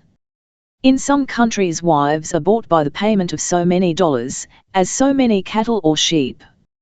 In one country the man gets on a horse and rides down where a group of women are standing, and seizes one of them by the hair, and lifts her, struggling and resisting, on his horse, and if her brothers and friends do not overtake her before she gets to the jungle, she is his lawful wife. In another land the masculine candidate for marriage is beaten by the club of the one whom he would make his bride. If he cries out under the pounding, he is rejected. If he receives the blows uncomplainingly, she is his by right. Endurance, and bravery, and skill decide the marriage in barbarous lands, but Christian marriage is a voluntary bargain, in which you promise protection, support, companionship and love. The terms of the contract. Businessmen have in their fireproof safes a file of papers containing their contracts, and sometimes they take them out and read them over to see what the party of the first part and the party of the second part really bound themselves to do. Different ministers of religion have their own peculiar forms of marriage ceremony, but if you have forgotten what you promised at the altar of wedlock, you had better buy or borrow an Episcopal Church service, which contains the substance of all intelligent marriage ceremonies, when it says, I take thee to be my wedded wife, to have and to hold from this day forward, for better or for worse, for richer or for poorer, in sickness and in health, to love and to cherish till death us do part. According to God's holy ordinance, and thereto I pledge thee my troth. Would it not be a good idea to have that printed in tract form and widely distributed? Never flirt. The fact is, that many men are more kind to everybody else's wives than to their own wives. They will let the wife carry a heavy coal scuttle upstairs, and will at one bound clear the width of a parlour to pick up some other lady's pocket handkerchief. There is an evil which I have seen under the sun, and it is common among men, namely, husbands' inclination. The attention they ought to put upon their own wives they bestow upon others. They smile on them coyly and askance, and with a manner that seems to say, ill wish I was free from that old drudge at home. What an improvement you would be on my present surroundings! and bouquets are sent, and accidental meetings take place, and late at night the man comes to his prosaic home, whistling and hilarious, and wonders that the wife is jealous. There are thousands of men who, while not positively immoral, need radical correction of their habits in this direction.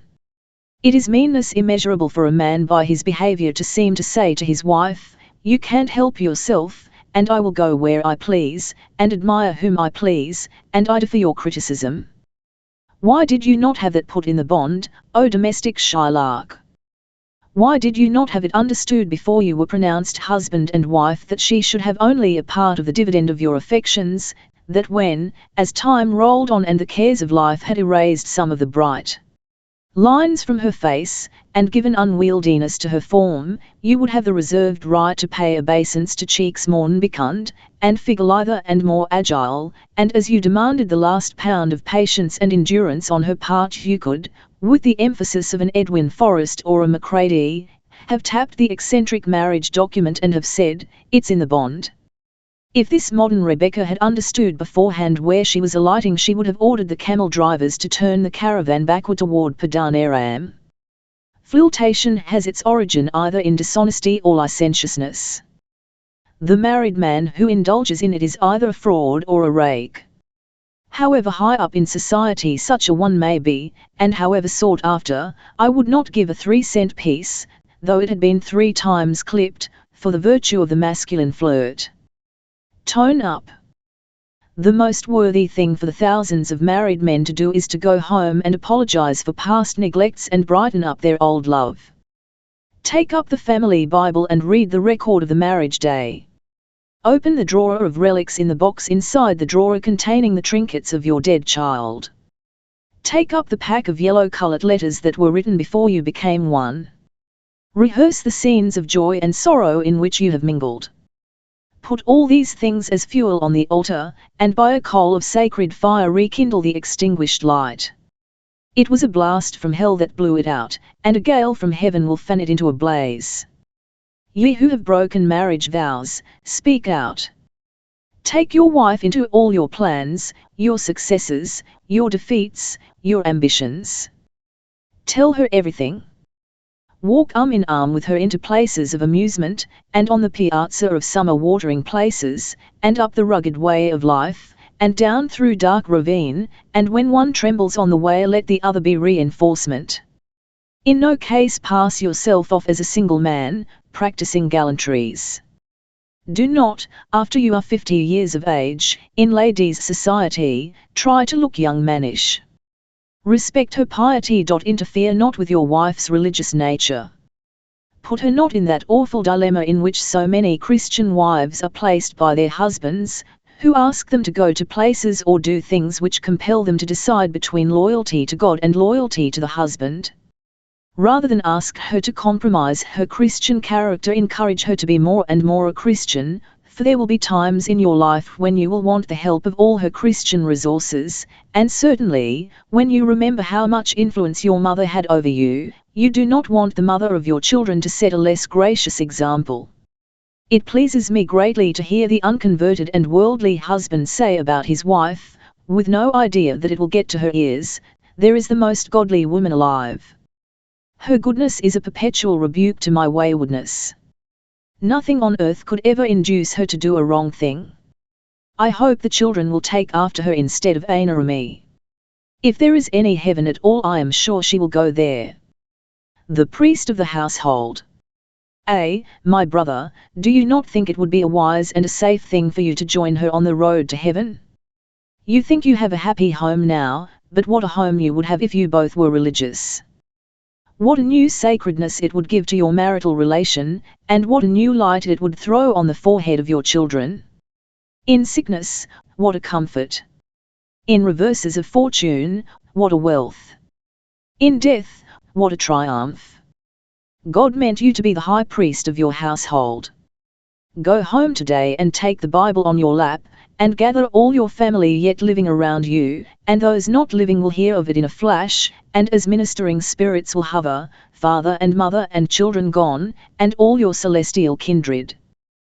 Then kneel down, and if you can't think of a prayer to offer, I will give you a prayer, namely, Lord God, I surrender to thee myself and my beloved wife, and these dear children.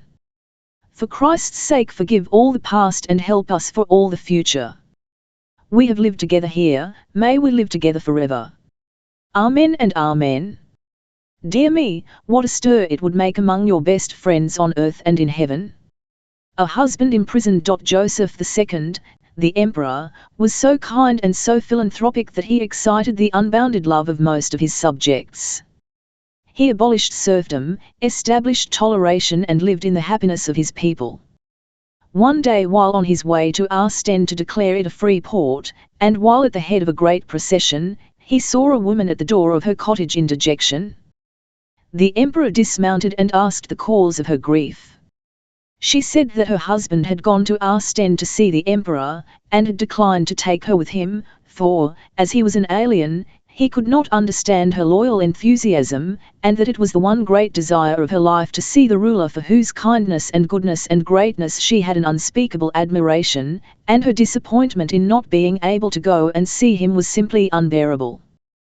The Emperor Joseph took from his pocket a box decorated with diamonds surrounding a picture of himself and presented it to her, and when the picture revealed to whom she was talking, she knelt in reverence and clapped her hands in gladness before him. The Emperor took the name of her husband and the probable place where he might be found at Ostend, and had him imprisoned for the 3 days of the Emperor's visit, so that the husband returning home found that the wife had seen the Emperor while he had not seen him.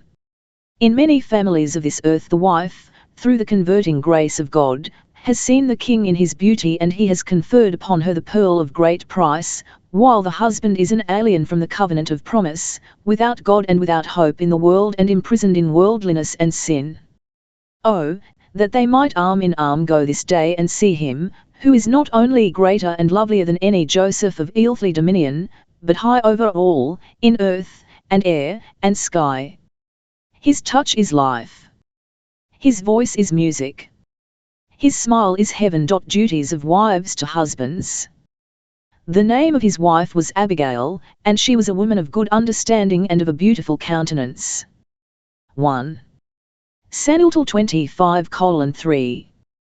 The ground in Carmel is white, not with fallen snow, but the wool from the backs of 3,000 sheep, for they are being sheared.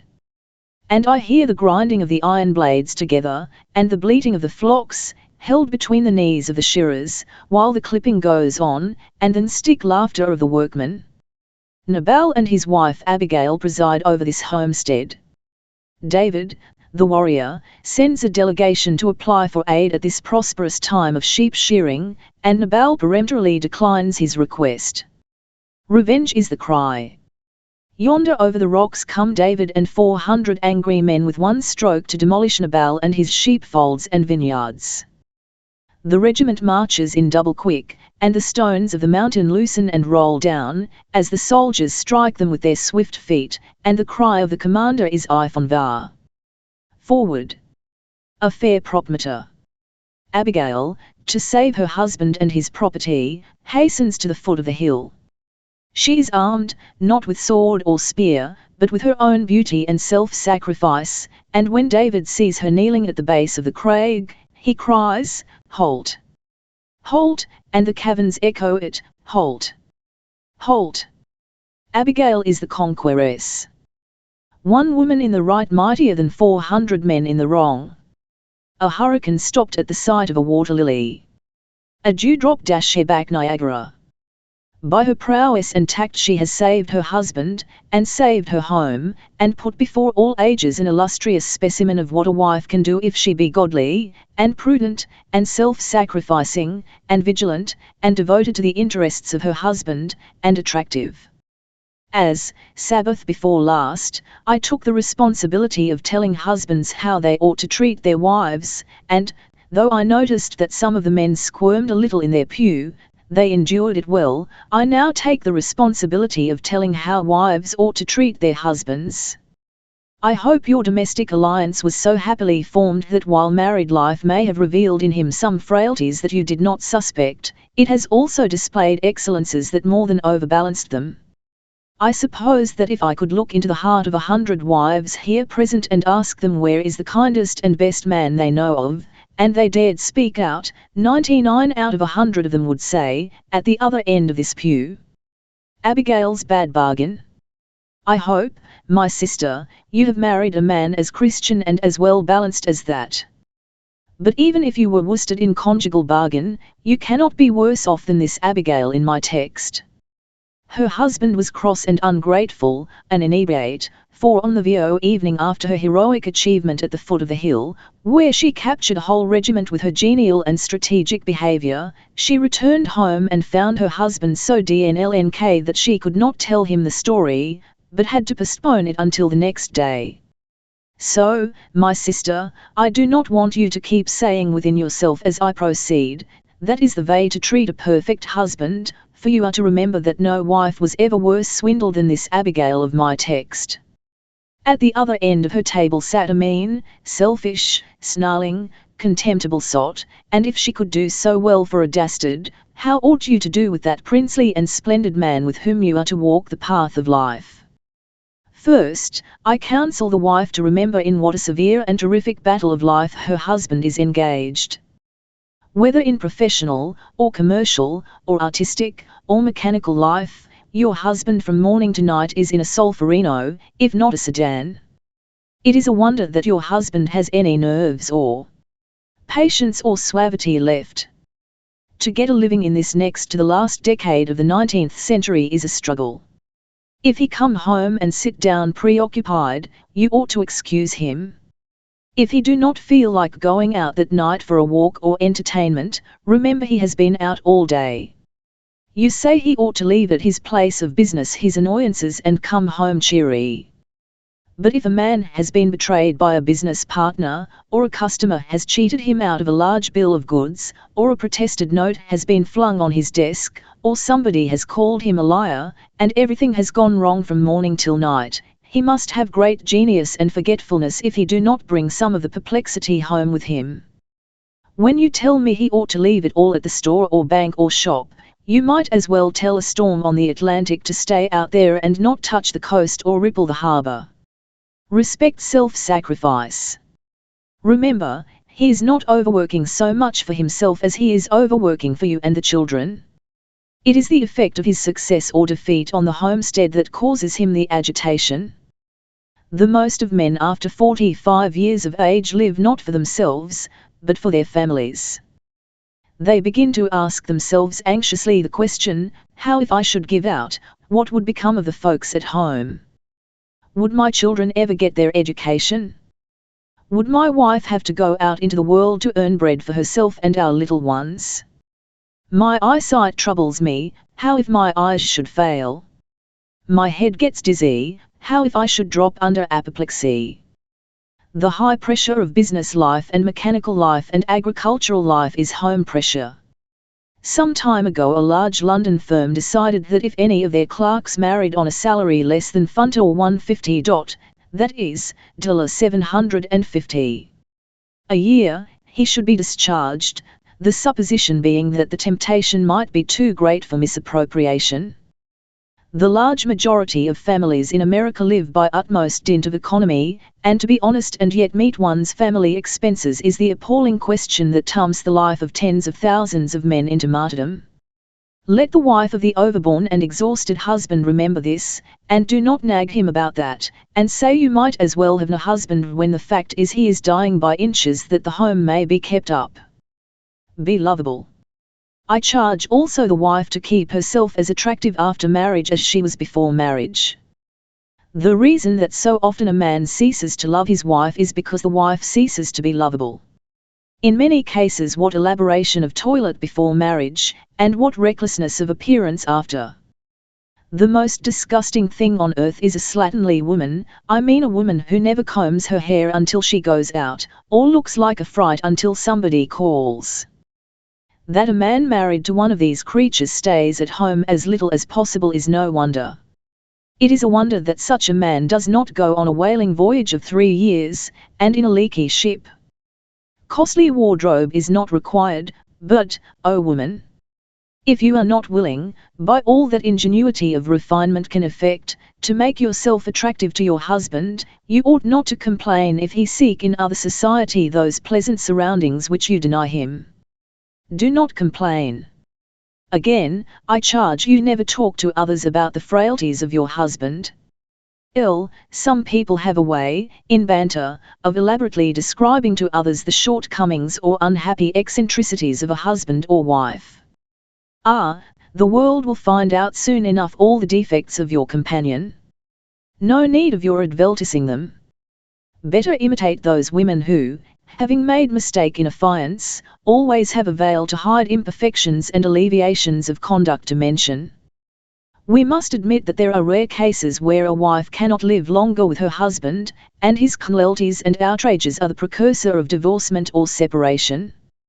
But until that day comes, keep the awful secret to yourself, keep it from every being in the universe except the God to whom you do well to tell your trouble.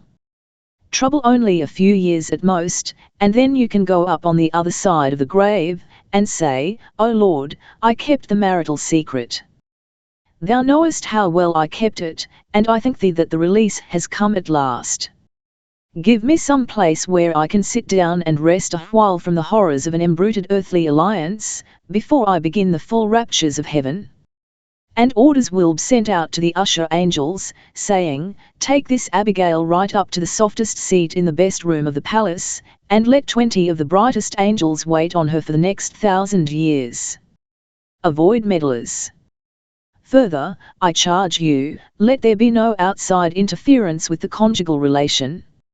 Neither neighbor nor confidential friend, nor brother, nor sister, nor father, nor mother, have a right to come in here. The married gossip will come around, and by the hour tell you how she manages her husband. You tell her plainly that if she will attend to the affairs of her household you will attend to yours.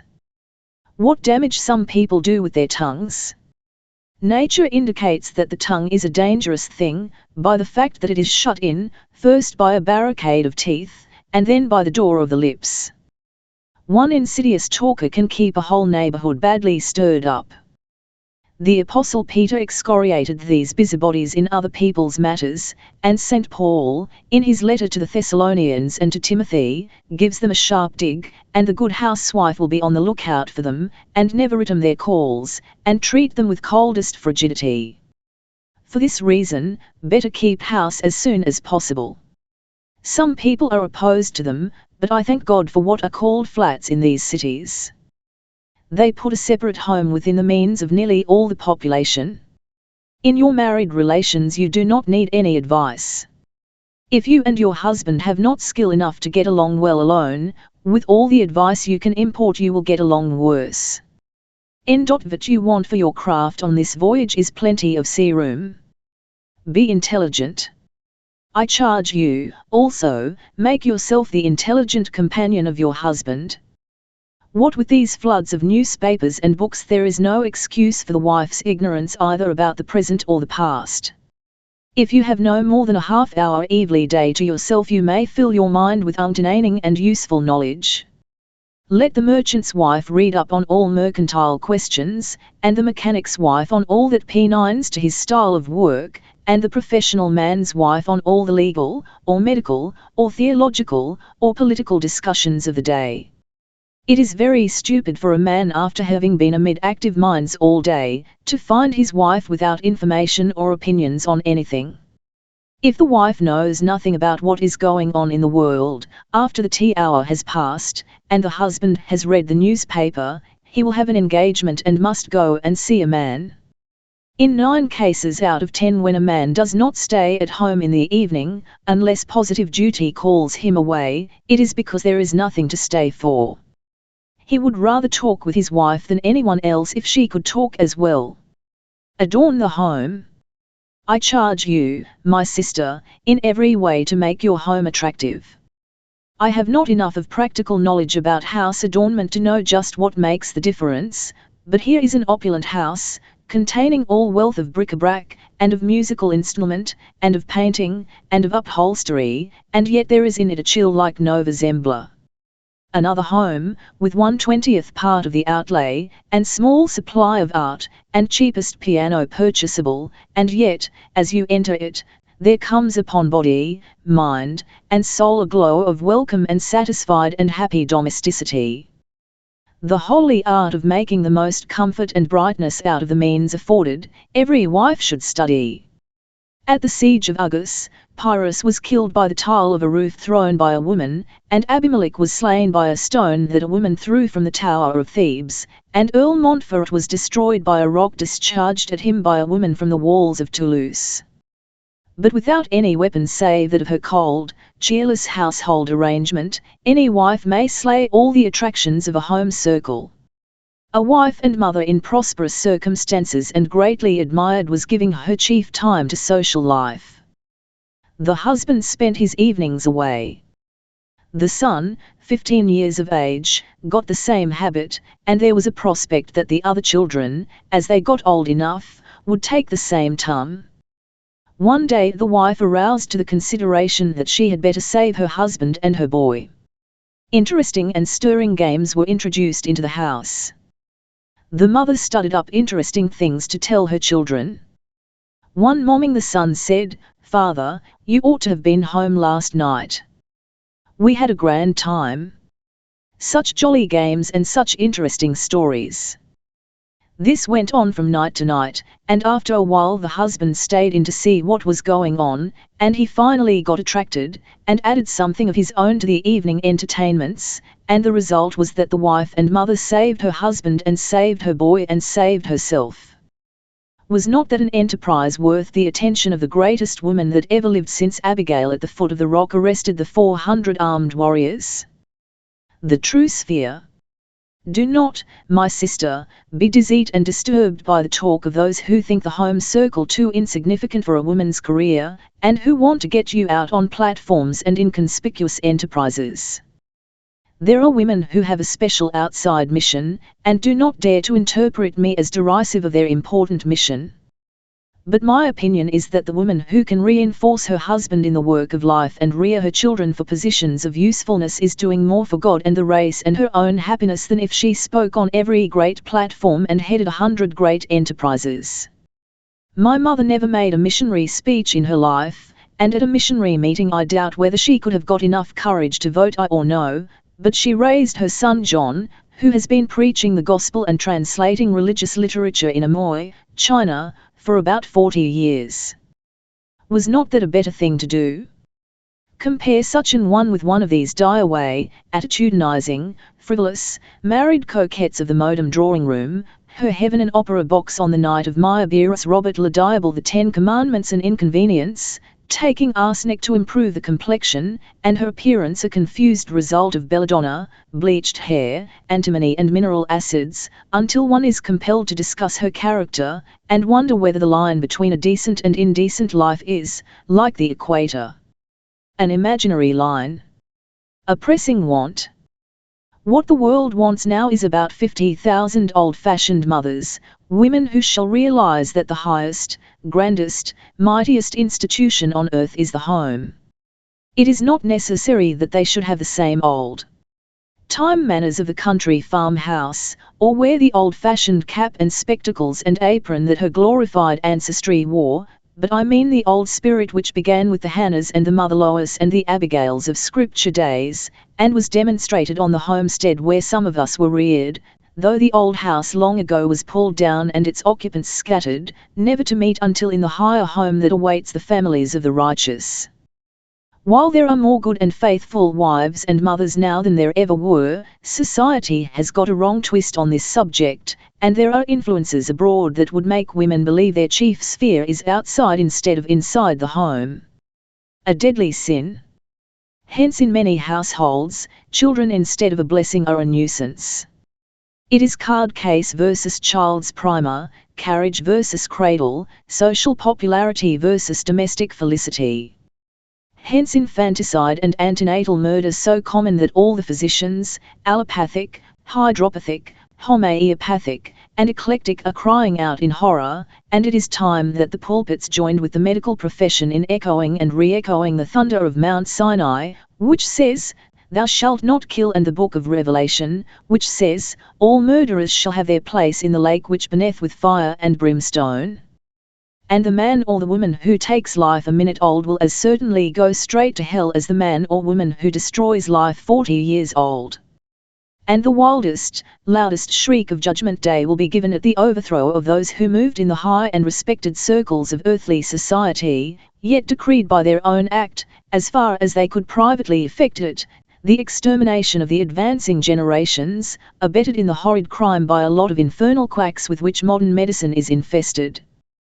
When, on the last day, the crier of the conch shall with resounding oys, oys, declare the oyer and terminer of the universe opened, and the judge, with gavel of thunderbolt, shall smite the nations into silence, and the trial of all the fratricides, and parricides, and matricides, and patricides, and uxoricides, and regicides, and dicides, and infanticides of the earth shall proceed, none of my hearers or readers can say that they knew not what they were doing.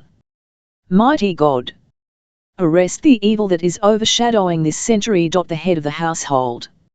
I charge you, my sister, that you take your husband along with you to heaven. Of course this implies that you yourself are a Christian. I must take that for granted. It cannot be possible that after what Christianity has done for women, and after taking the infinitely responsible position you have assumed as the head of the household, that you should be in a position antagonistic to Christ. It was not a slip of the tongue when I spoke of you as being at the head of the household. We men rather pride ourselves as being at the head of the household, but it is only a pleasant delusion. To whom do the children go when they have trouble? When there is a sore finger to be bound up or one of the first teeth that needs to be removed to make way for one that is crowding it out, to whom does the child go? For whom do children cry out in the night when they get frightened at a bad dream? Aye, to whom does the husband go when he has a business trouble too great or too delicate for outside ears? We, the men, are heads of the household in name, but you, O wives, are the heads of the household in fact, and it is your business to take your husband with you into the kingdom of God, and see that house prepared for heaven. You can do it. Of course God's almighty grace alone can convert him, but you are to be the instant. Some wives keep their husbands out of heaven, and others garner them for it.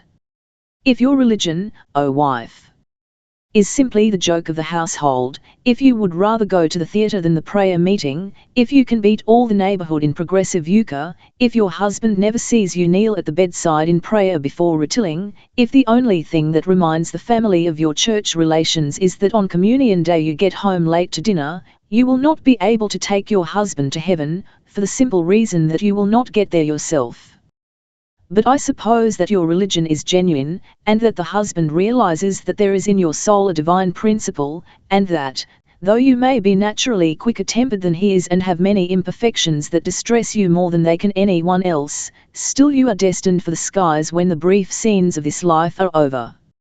How will you take him with you? There are two oars to that boat, prayer and holy example. But you say he belongs to a worldly club, or he does not believe a word of the Bible, or he is an inebriate and very loose in his habits. What you tell me shows that you don't understand that while you are at the one end of a prayer, the omnipotent God is at the other end, and it is simply a question whether Almightiness is strong enough and keeps his word.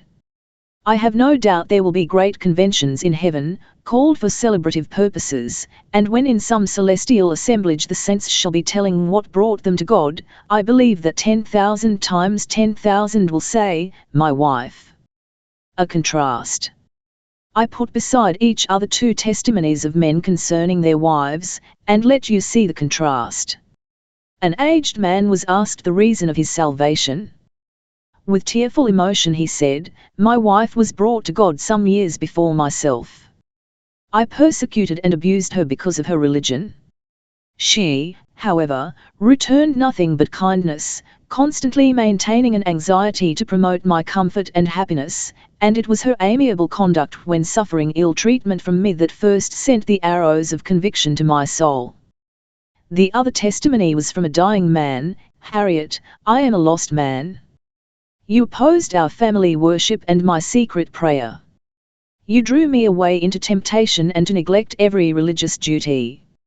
I believe my fate is sealed. Harriet, you are the cause of my everlasting ilin.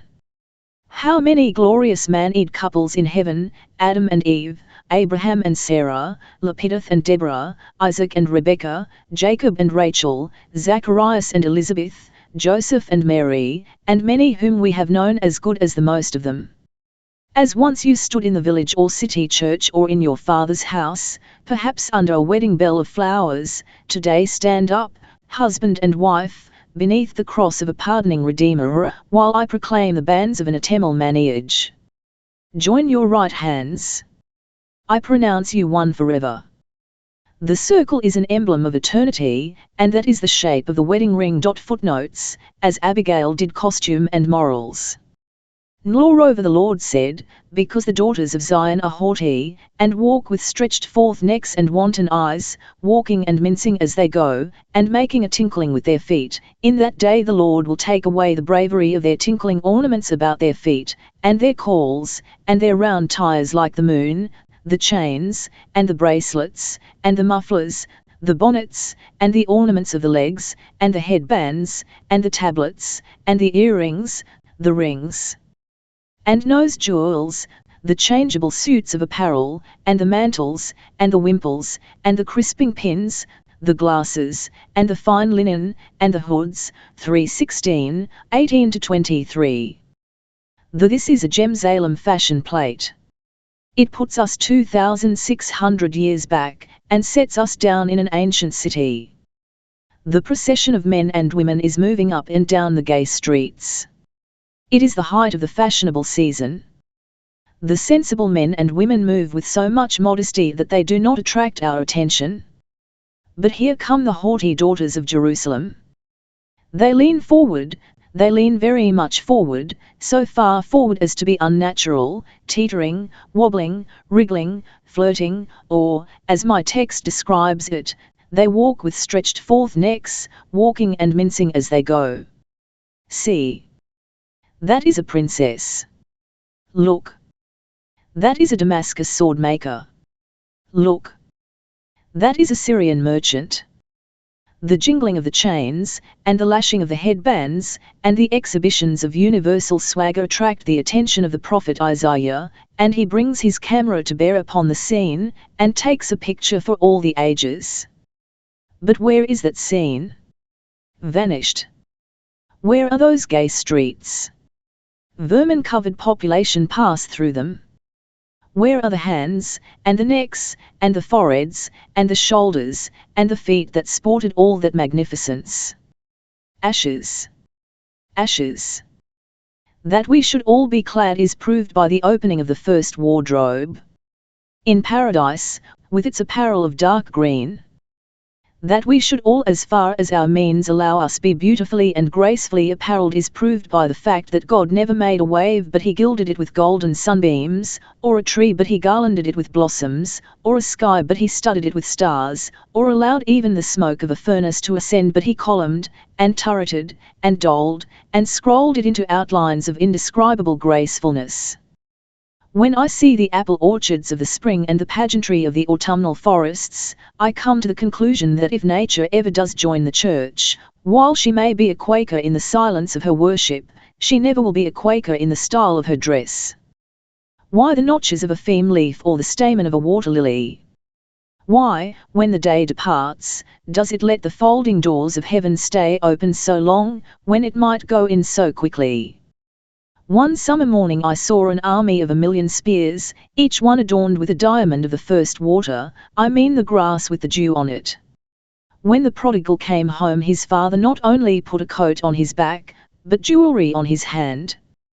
Christ wore a beard. Paul, the bachelor apostle, not afflicted with any sentimentality, admired the arrangement of a woman's hair, when he said in his epistle, "If a woman have long hair, it is a glory unto her." There will be fashion in heaven as on earth, but it will be a different kind of fashion. It will decide the color of the dress, and the population of that country, by a beautiful law, will wear white. The goddess of fashion.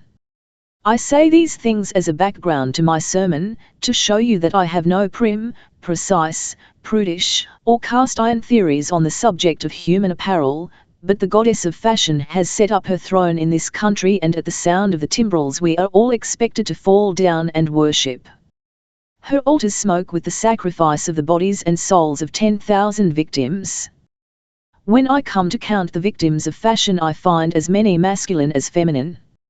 Men make an easy tirade against woman, as though she were the chief worshipper at this idolatrous shrine, and no doubt some men in the more conspicuous part of the pew have already cast glances at the more retired part of the pew, their look a prophecy of a generous distribution. My sermon shall be as appropriate for one end of the pew as for the other. Masculine follies. Men are as much the idolaters of fashion as women, but they sacrifice on a different part of the altar. With men the fashion goes to cigars, and club rooms, and yachting parties, and wine suppers. In the United States the men chew up and smoke $100 million worth of tobacco every year. That is their fashion.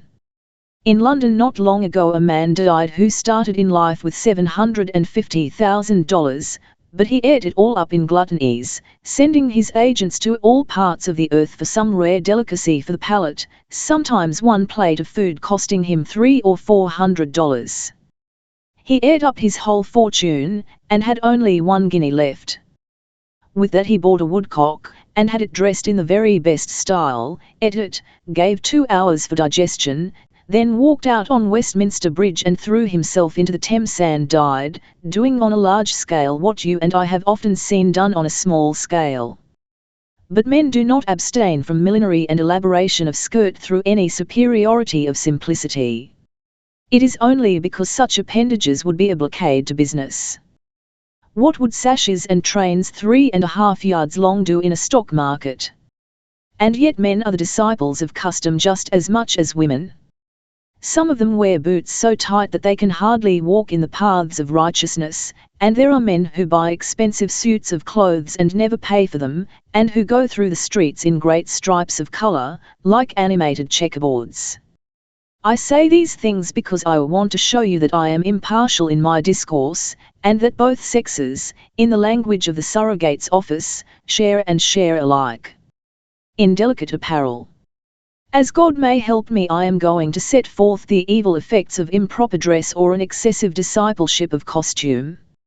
It is a simple tllth that you all know, although the pulpit has not yet uttered it, that much of the womanly costume of our time is the cause of the temporal and eternal damnation of a multitude of men. There is a shamelessness among many in what is called high life that calls for vehement protest. The strife with many seems to be how near they can come to the verge of indecency without falling over. The tide of masculine profligacy will never turn back until there is a decided reformation in womanly costume. I am in full sympathy with the officer of the law who, at a levee in Philadelphia last winter, went up to a so-called lady, and because of her sparse and incompetent apparel, ordered her either to leave the house or habilitate herself immediately. It is high time that our good and sensible women make vehement protest against fashionable indecency, and if the women of the household do not realize the deplorable extremes of much of the female costume, that husbands implead their wives on this subject, and that fathers prohibit their daughters. The evil is terrific and overshadowing.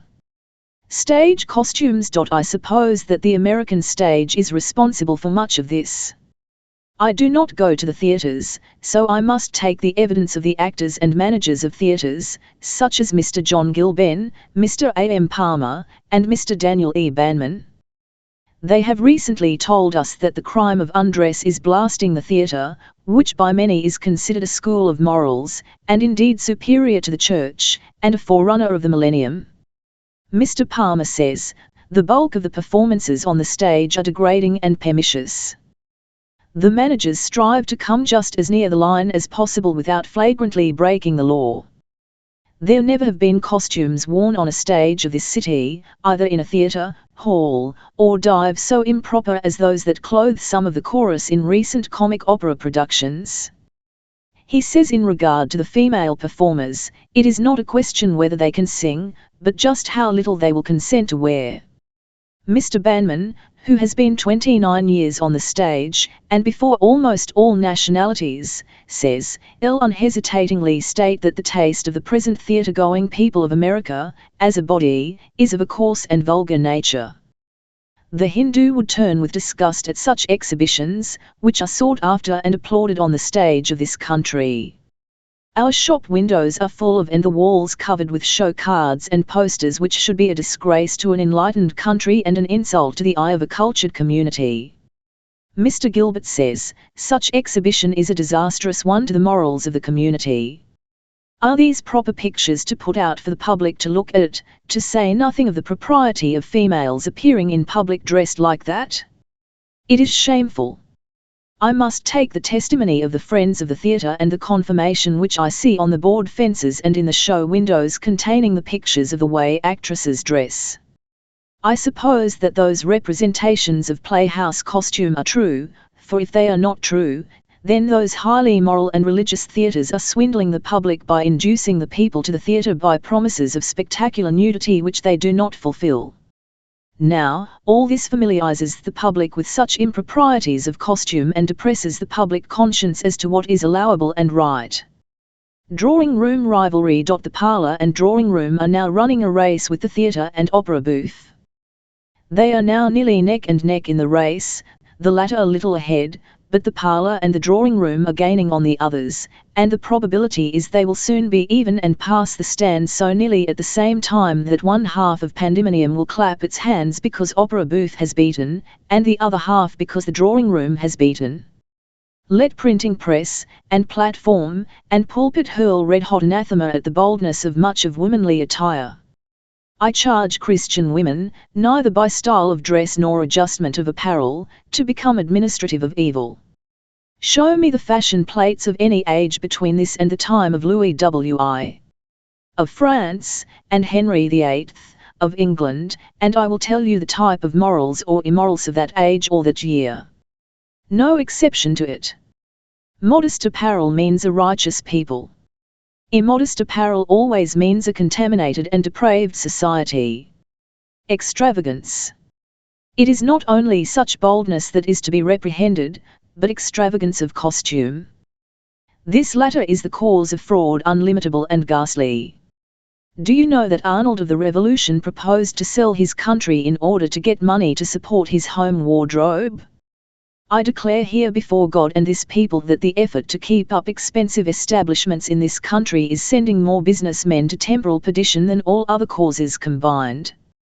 It was this that sent prominent businessmen to the watering of stocks, and life insurance presidents to perjured statements about their assets, and some of them to the penitentiary, and has completely upset our American finances. But why should I go to these famous defaultings, to show what men will do in order to keep up great home style and expensive wardrobe, when you and I know scores of men who are put to their wits' end and are lashed from January to December in the attempt? Our Washington politicians may advise until the expiration of their terms of office as to the best way of improving our monetary condition in this country. It will be of no use, and things will be no better until we learn to put on our heads and backs and feet and hands no more than we can pay for. An incentive to dishonesty. There are clerks in stores and banks on limited salaries who in the vain attempt to keep the wardrobe of their family as showy as other folks' wardrobes are dying of muffs, and diamonds, and camel's hair shawls, and high hats, and they have nothing left except what they give to cigars and wine suppers, and they die before their time, and they will expect us ministers to preach about them as though they were the victims of early piety, and after a high-class funeral, with silver handles at the side of their coffin of extraordinary brightness, it will be found out that the undertaker is cheated out of his legitimate expenses. Do not send to me to preach the funeral sermon of a man who dies like that. I would blurt out the whole TNLTH, and tell that he was strangled to death by his wife's ribbons. The country is dressed to death.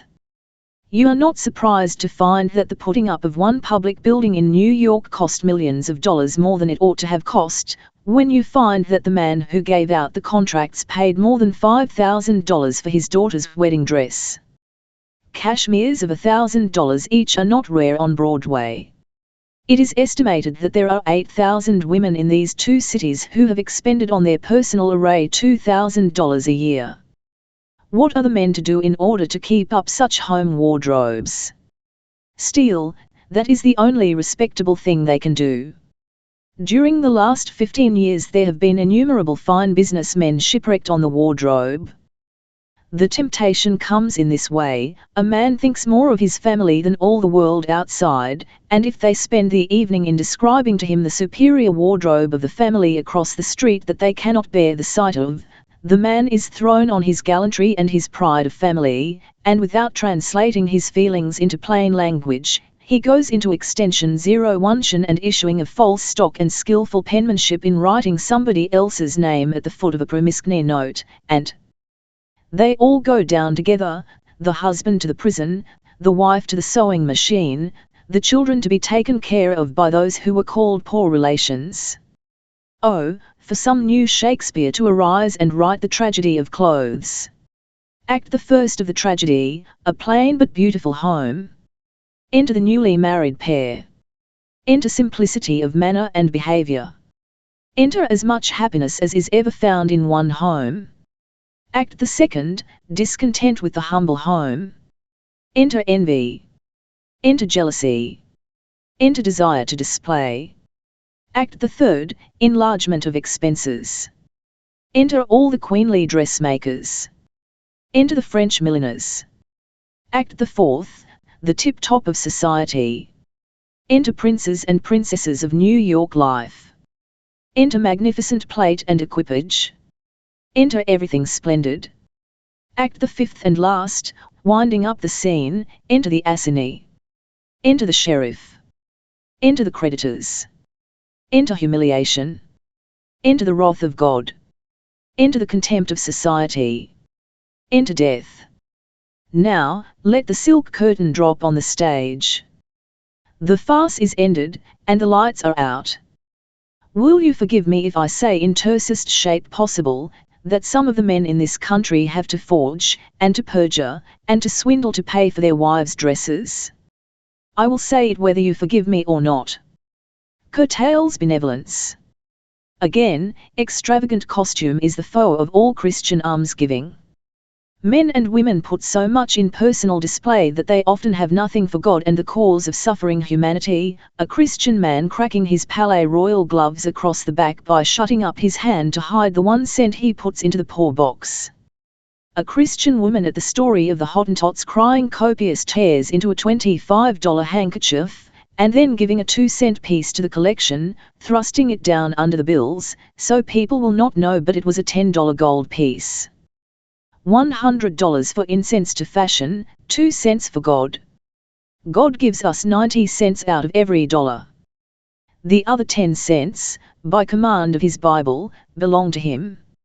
Is not God liberal according to this tithing system laid down in the Old Testament? Is not God liberal in giving us 90 cents out of a dollar when he takes but 10?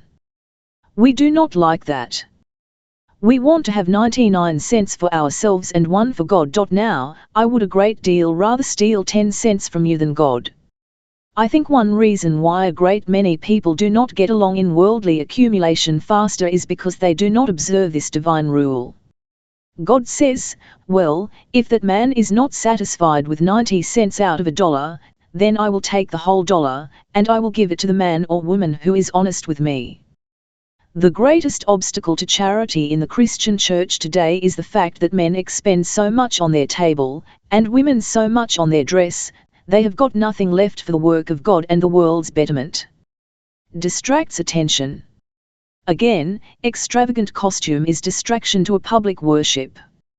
You know very well there are a good many people who go to church just as they go to the races, to see who will come out first. Men and women with souls to be saved passing the hour in wondering where that man got his cravat, or what store that woman patronizes. In many of our churches the preliminary exercises are taken up with the discussion of wardrobes. It is pitiable. Is it not wonderful that the Lord does not strike the meeting houses with lightning? What distraction of public worship! Dying men and women, whose bodies are soon to be turned into dust, yet before 3 worlds strutting like peacocks. People sitting down in a pew or taking up a hymn book, all absorbed at the same time in personal array, to sing, "Rise, my soul, and stretch thy wings, thy better portion trace, rise from transitory things toward heaven, thy native place." I adopt the Episcopalian prayer, and say, "Good Lord, deliver us." Mental impoverishment. Extravagant costume belittles the intellect. Our minds are enlarged or they dwindle just in proportion to the importance of the subject on which we constantly dwell. Can you imagine anything more dwarfing to the human intellect than the study of dress? I see men on the street who, judging from their elaboration, I think must have taken 2 hours to arrange their apparel. After a few years of that kind of absorption, which one of McAllister's magnifying glasses will be powerful enough to make the man's character visible? What will be left of a woman's intellect after giving years and years to the discussion of such questions? They all land in idiocy. I have seen men at the summer watering places through fashion the mere wreck of what they once were. Sallow of cheek, meagre of limb, hollow at the chest, showing no animation save in mashing across a room to pick up a lady's fan, simpering along the corridors the same compliments they simpered 20 years ago. Bars heaven. Yet, my friends, I have given you only the milder phase of this evil. It shuts a great multitude out of heaven. The first peal of thunder that shook Sinai declared, "Thou shalt have no other gods before me," and you will have to choose between the goddess of fashion and the Christian God. There are a great many seats in heaven, and they are all easy seats, but not one seat for the devotee of costume. Heaven is for meek and quiet spirits. Heaven is for those who think more of their souls than of their bodies.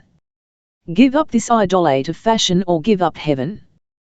What would you do standing beside the Countess of Huntingdon, whose joy it was to build chapels for the poor, or with that Christian woman of Boston, who fed 1,500 children of the street, at Faneuil Hall, one New Year's Day, giving out as a sort of doxology at the end of the meeting a pair of shoes to each one of them, all those doorcases of modern society who have consecrated their needles to the Lord, and who will get a temple reward for every stitch they take? Perpetual envy. Oh, men and women, give up the idolatry of costume. The rivalries and the competitions of such a life are a stupendous wretchedness. You will always find someone with brighter array, and with more palatial residence, and with lavender kid gloves that make a tighter fit. And if you buy this thing and wear it, you will wish you had bought something else and worn it. And the frets of such a life will bring the crow's feet to your temples before they are due, and when you come to die you will have a miserable time. I have seen men and women of excessive costume die, and I never saw one of them die well. The trappings off, there they lay on the tumbled pillow, and there were just 2 things that bothered them, a wasted life and a coming eternity. I could not party-six them, for their body, mind, and soul had been exhausted in the worship of costume, and they could not appreciate the gospel. When I knelt by their bedside they were mumbling out their regrets, and saying, "O God! O God!" Their garments hung up in the wardrobe never again to be seen by them. Without any exception, so far as my memory serves me, they died without hope, and went into eternity unprepared.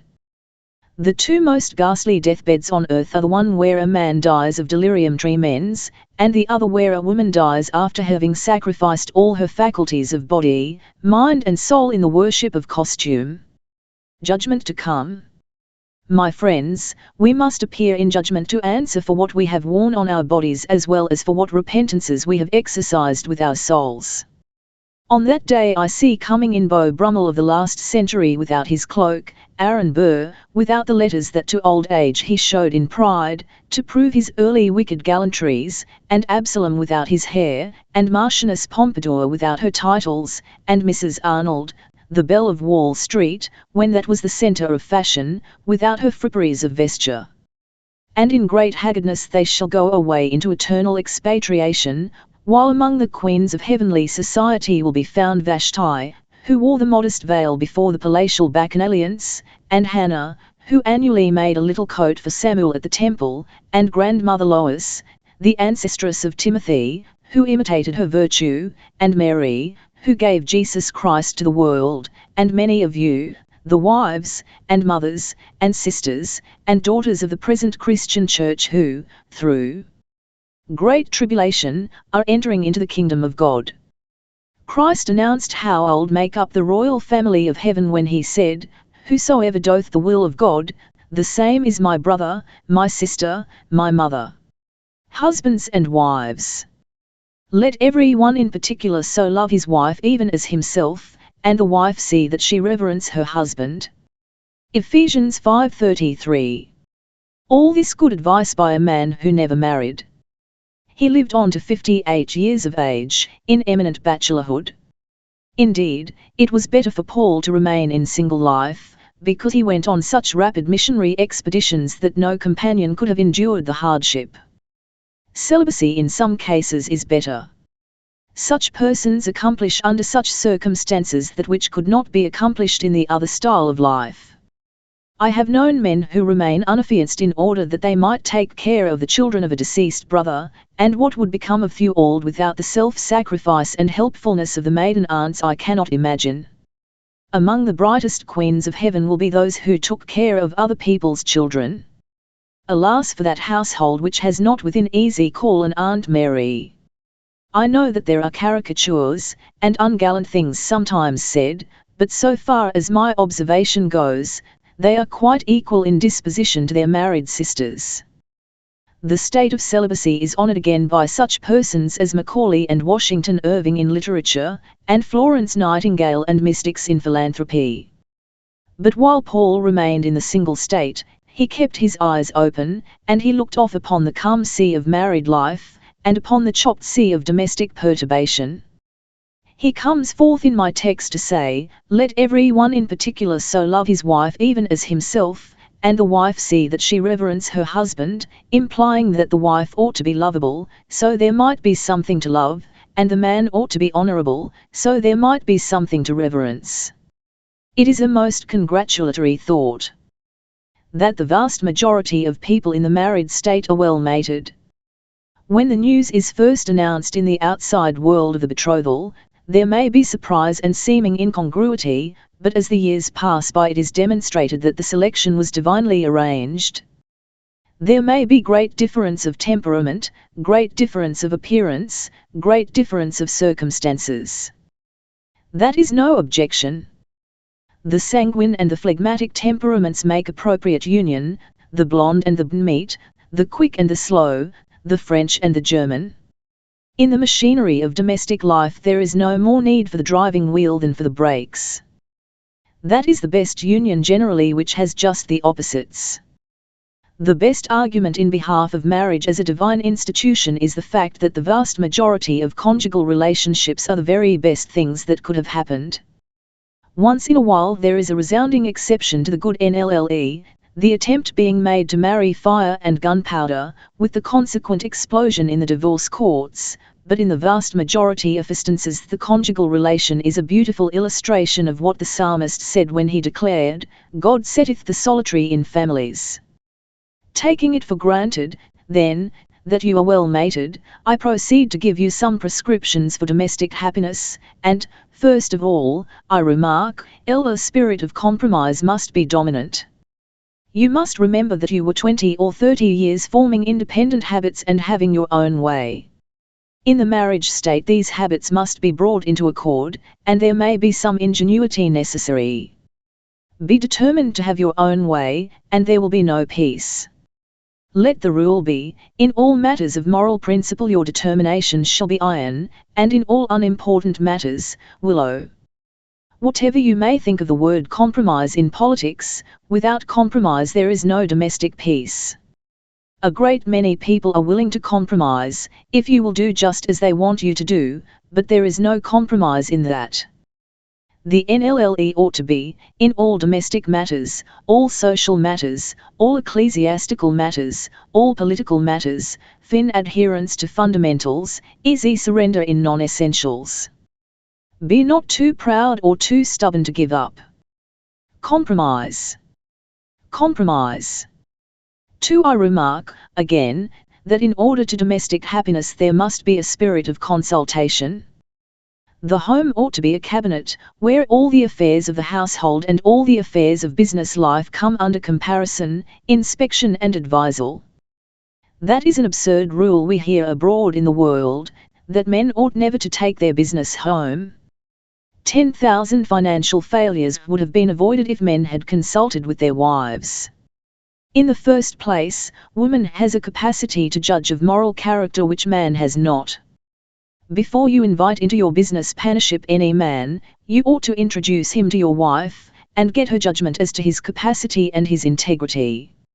After 5 minutes' conversation she will tell you as much about him as you will know at the close of 20 years, and perhaps you may find out too late. A man proposes to come into your business partnership. You take him to your home. He tarries a little while, and is gone. You say to your wife, "Well, what do you think of him?" She says, "I don't like him at all." You say, "It's an absurd thing to form a prejudice against him on so short an acquaintance. I have known him for years, and I have never known any bad against him." "Well," she says, "don't know why I have formed that opinion, but I tell you to beware. Put none of your financial interests in that man's keeping." 10 or 15 years pass by. You come home some night and say, "Well, my dear, you are right, that man swindled me out of my last dollar." It is not because woman is wiser than man.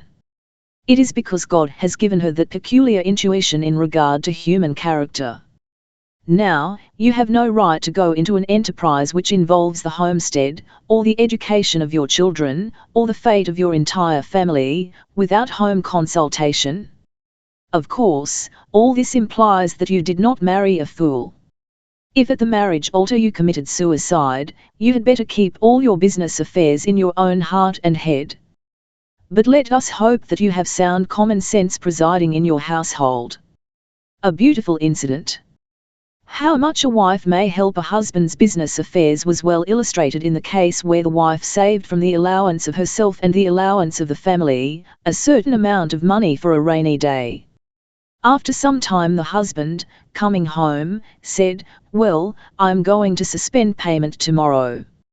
A few dollars would get me through, but I can't get the few dollars, and I'm going to ruin." That evening the wife said, "I wish you would hunt up the definition of the word independence in Webster's dictionary. Hunt it up for me."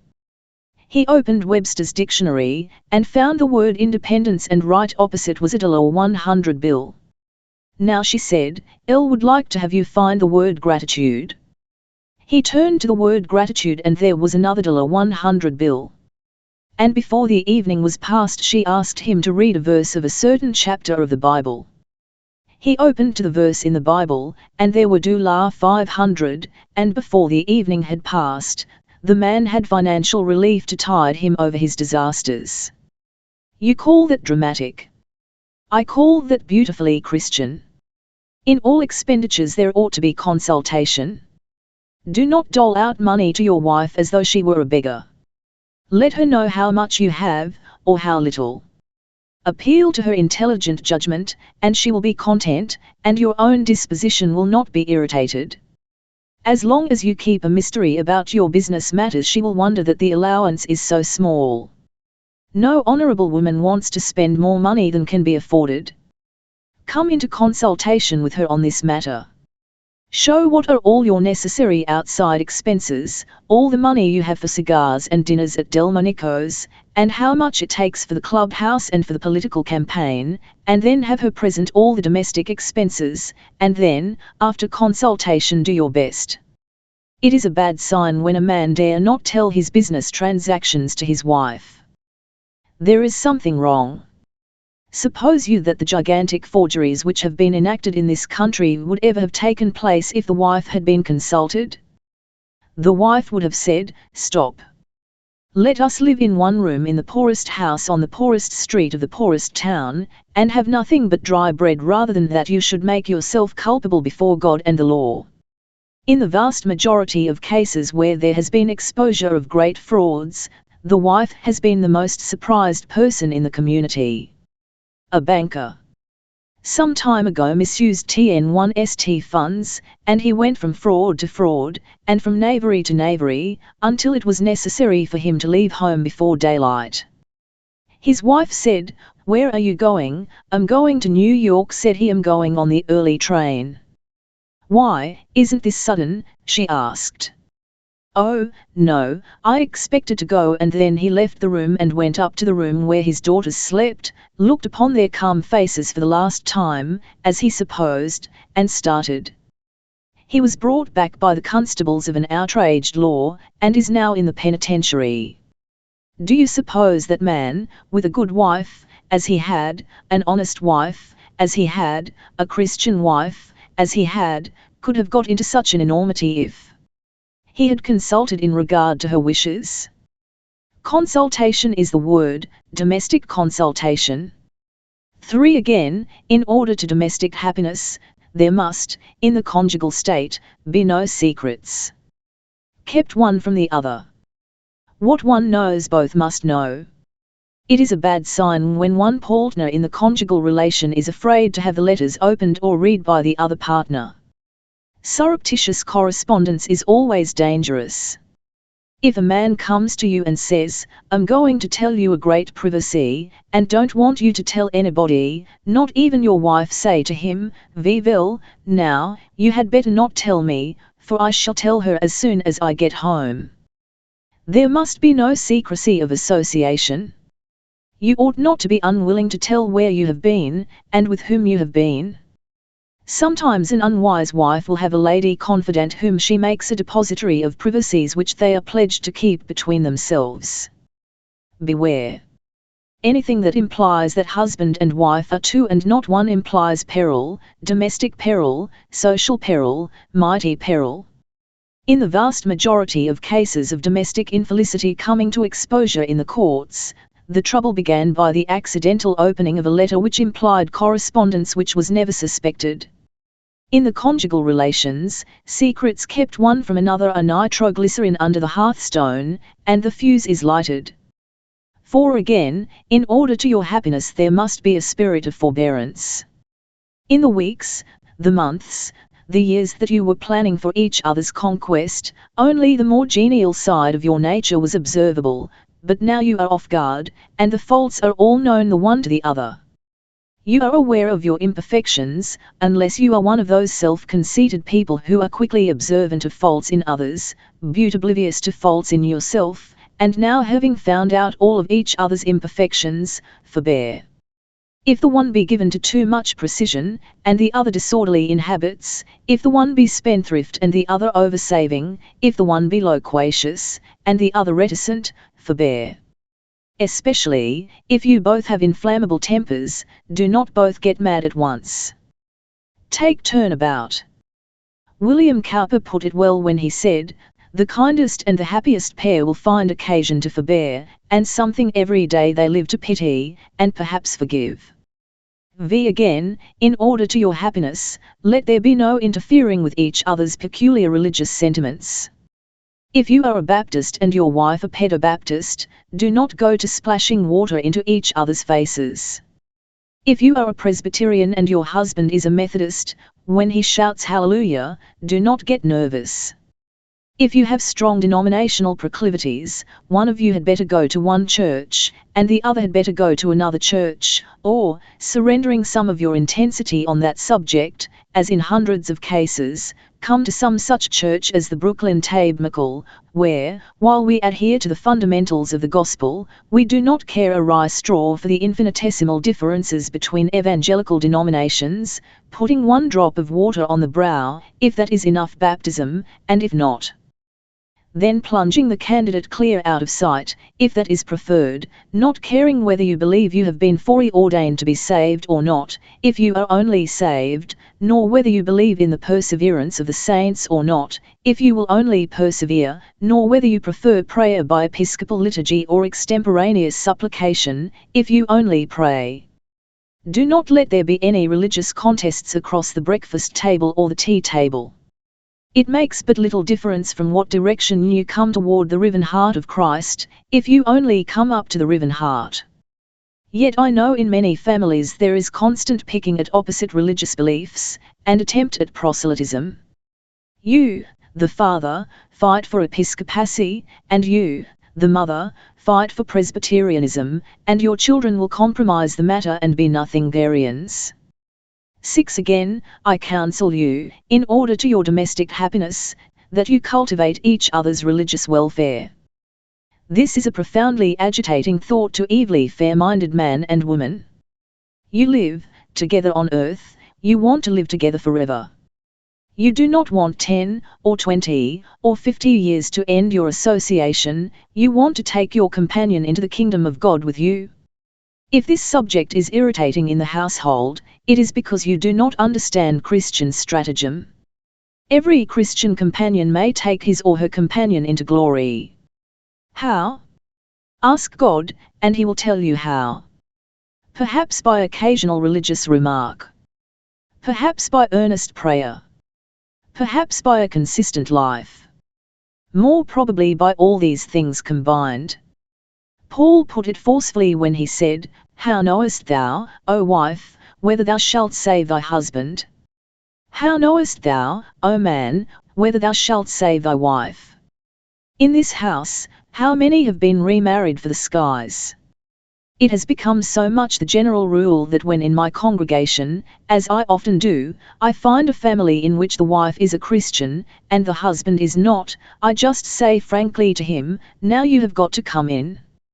You might just as well to swim up against Niagara Rapids as against the tide of religious influence which in this church is going to surge you into the kingdom of God. You must come in.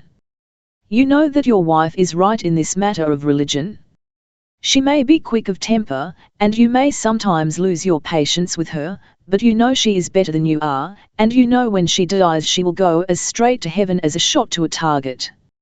And, if today, on the way home, a vehicle should dash down the street, and she should fall lifeless, with no opportunity for last words, you might have a doubt about what would become of you, and a doubt about what would become of the children, but you would have no doubt about her eternal destiny. Somewhere under the flush of her cheek, or under the pallor of her brow is the Lord's mark. She is your wife, but she is God's child, and you are not jealous of that relationship. You only wish that you yourself were a son of the Lord Almighty. Come and have the matter settled. If I die before you, I will not forget in the next world how you stood together here, but I will expect both of you. You must come. Say it in all Christian love and emphasis, as a brother talks to a brother. You must come. You have been united so long, you cannot afford to have death divorce you. How long it is since you began the struggle of life together.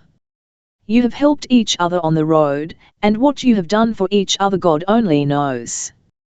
There have been tedious sicknesses, and anxious watching, and here and there a grave, short but very deep, and though the blossoms of the marriage day may have scattered, and the lips that pronounced you one may have gone into dust, you have through all these years been to each other true as steel.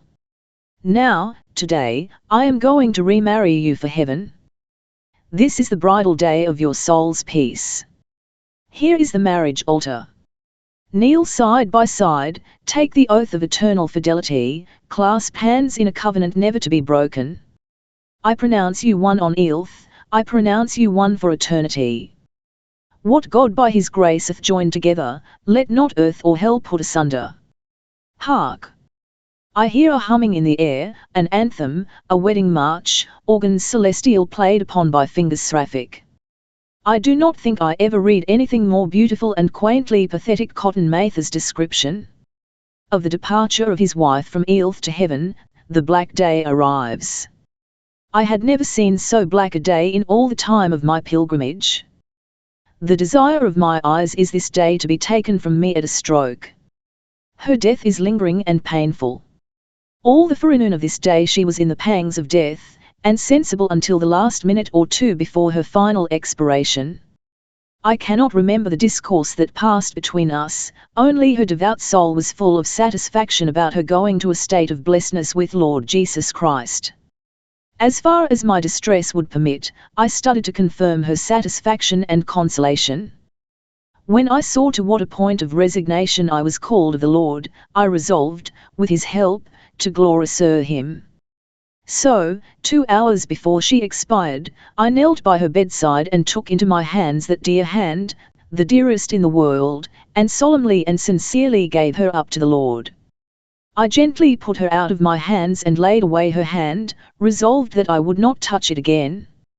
She afterward told me that she signed and sealed my act of resignation, and though before that she had called for me continually, after it she never asked for me any more. She conversed much until near 2 in the afternoon. The last sensible word she spoke was to her weeping father, Heaven will make amends for all. Now let us be faithful in this relation of which I have been speaking. Do you want to know what the Lord thinks of it? Read the 62nd chapter of Isaiah, where he says, As the bridegroom rejoiceth over the bride, so shall thy God rejoice over thee.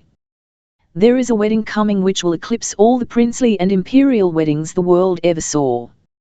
It was a great day when Napoleon took Josephine, it was a great day when Henry VIII led Anne Boleyn over the cloth of gold on the street, the cloth of gold reaching up to the palace. It was a great day when the King of Spain took Mercedes, but there will be a greater time when the Lord shall take his bride, the church, to himself.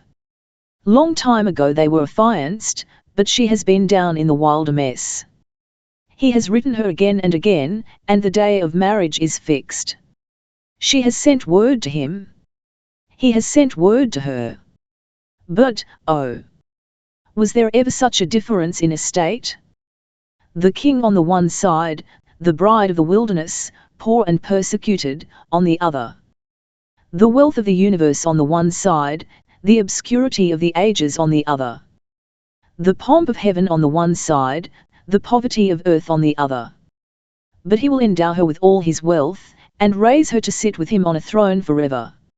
Come, thou bridal morn of the ages. Come. And there shall be the rumbling of great wheels, great chariot wheels down the sky, and there shall be riders ahead and mounted cavalry behind, the conquerors of heaven on white horses. Clear the way. 1,000 trumpets blare. Behold! The bridegroom cometh, go ye out to meet him. Then the charioteers shall rein in their bounding steeds of fire, and the king shall dismount from the chariot, and he shall take by the hand the bride of the wilderness, all the crowded galleries of the universe, the spectators. Ring all the wedding bells of heaven. The king lifts the bride into the chariot and cries, Drive on! Drive up!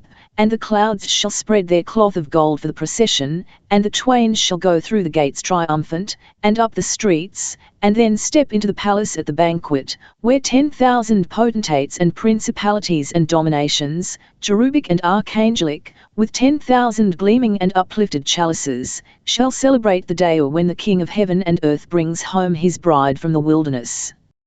Make haste, my beloved. Be thou like to a roe, or a young haft upon the mountains of spices. Matrimonial discords. Can two walk together, except they be agreed? Amos 3:3. A church within a church, a republic within a republic, a world within a world, is spelled by 4 letters, home. If things go right there, they go right everywhere. If things go wrong there, they go wrong everywhere. The door-sill of the dwelling house is the foundation of church and state. A man never gets higher than his own garret or lower than his own cellar. In other words, domestic life overarches and undergirds all other life.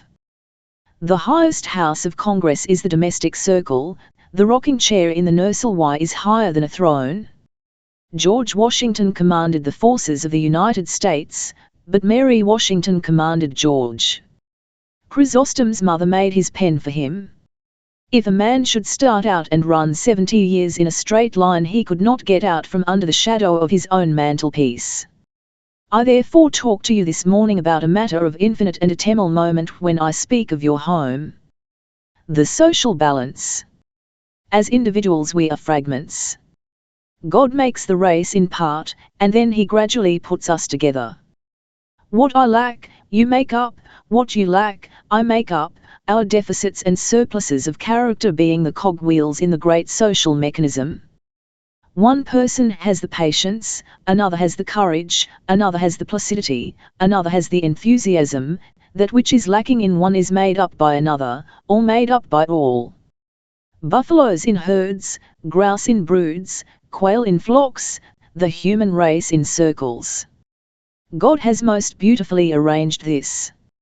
It is in this way that He balances society, this conservative and that radical, keeping things even. Every ship must have its mast, cutwater, taffrail, ballast. Thank God, then, for Princeton and Andover, for the opposites. I have no more right to blame a man for being different from me than a driving wheel has a right to blame the iron shaft that holds it to the centre. John Wesley balances Calvin's institutes. A cold thinker gives to Scotland the strong bones of theology, Dr. Guthrie clothes them with a throbbing heart and warm flesh. The difficulty is that we are not satisfied with just the work that God has given us to do. The water wheel wants to come inside the mill and grind the grist, and the hopper wants to go out and dabble in the water. Our usefulness and the welfare of society depend upon our staying in just the place that God has put us, or intended we should occupy. A relic of Eden. For more compactness and that we may be more useful, we are gathered in still smaller circles in the home group. And there you have the same varieties again, brothers, sisters, husband and wife, all different in temperaments and tastes. It is fortunate that it should be so. If the husband be all impulse, the wife must be all indulgence. If one sister be sanguine in her temperament, the other must be lymphatic. Mary and Martha are necessities. There will be no dinner for Christ if there be no Martha, there will be no audience for Jesus if there be no Mary. The home organization is most beautifully constructed. Eden has gone, the bowers are all broken down, the animals that Adam stroked with his hand that morning when they came up to get their names have since shot forth tusk and sting and growled, panther at panther, in mid-air iron beaks plunge till with clotted wing and eyeless sockets the twain come whirling down from under the sun in blood and fire. Eden has gone, but there is just one little fragment left. It floated down on the river Hidcal out of paradise. It is the marriage institution. It does not, as at the beginning, take away from man a rib. Now it is an addition of ribs. The home assaulted. This institution of marriage has been defamed in our day, and influences are abroad trying to turn this earth into a Turkish harem or a great Salt Lake City. While the pulpits have been comparatively silent, novels, their cheapness only equalled by their nastiness, are trying to educate, have taken upon themselves to educate, this nation in regard to holy marriage, which makes or breaks for time and eternity. Oh, this is not a mere question of residence or wardrobe. It is a question charged with gigantic joy or sorrow, with heaven or hell. Alas for this new dispensation of George Sands! Alas for the mingling of the nightshade with the marriage garlands! Alas for the venom of adders spit into the tankards! Alas for the white frosts of eternal death that kill the orange blossoms! The gospel of Jesus Christ is to assert what is right and to assert what is wrong.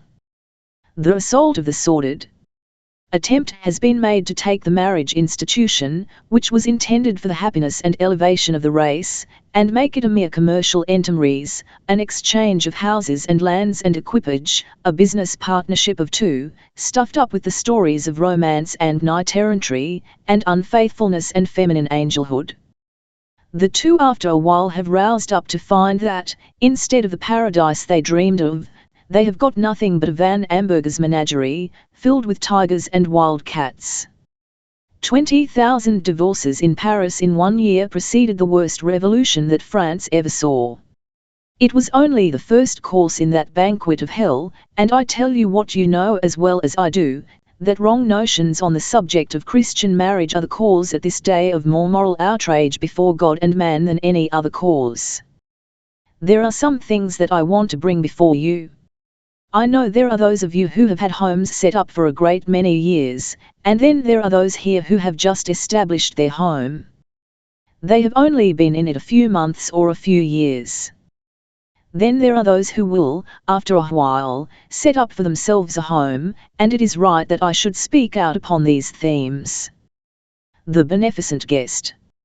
My first counsel to you is, have Jesus in your new home, if it be a new home, and let him who was a guest at Bethany be in your household. Let the divine blessing drop upon your every hope and plan and expectation. Those young people who begin with God end with heaven. Have on your right hand the engagement ring of the divine affection. If one of you be a Christian, let that one take a Bible and read a few verses in the evening time, and then kneel down and commend yourselves to him who setteth the solitary in families. I want to tell you that the destroying angel passes by without touching or entering the doorposts sprinkled with the blood of the everlasting covenant. Why is it that in some families they never get along, and in others they always get along well? I have watched such cases, and have come to a conclusion. In the first instance, nothing seemed to go pleasantly, and after a while came devastation, domestic disaster or estrangement. Why? They started wrong. In the other case, although there were hardships and trials, and some things that had to be explained, still things went on pleasantly until the very last. Why? They started right. Forbearance needed. My advice to you in your home is to exercise to the very last possibility of your nature the law of forbearance. Prayers in the household will not make up for everything. Some of the best people in the world are the hardest to get along with. There are people who stand up in prayer meetings and pray like angels, who at home are uncompromising and cranky. You may not have everything just as you want it. Sometimes it will be the duty of the husband, and sometimes of the wife, to yield, but both stand punctiliously on your rights, and you will have a Waterloo with no blush coming up at nightfall to decide the conflict. A grandfather's apology. Never be ashamed to apologize when you have done wrong in domestic affairs. Let that be a law of your household. The best thing I ever heard of my grandfather, whom I never saw, was this, that once, having unrighteously rebuked one of his children, he himself having lost his patience, and, perhaps, having been misinformed of the child's doings, found out his mistake, and in the evening of the same day gathered all his family together, and said, "Now I have one explanation to make, and one thing to say. Thomas, this morning, I rebuked you ven unfairly. I am sorry for it. I rebuked you in the presence of the whole family, and now I ask your forgiveness in their presence." It must have taken some courage to do that. It was right, was it not? Never be ashamed to apologize for domestic inaccuracy.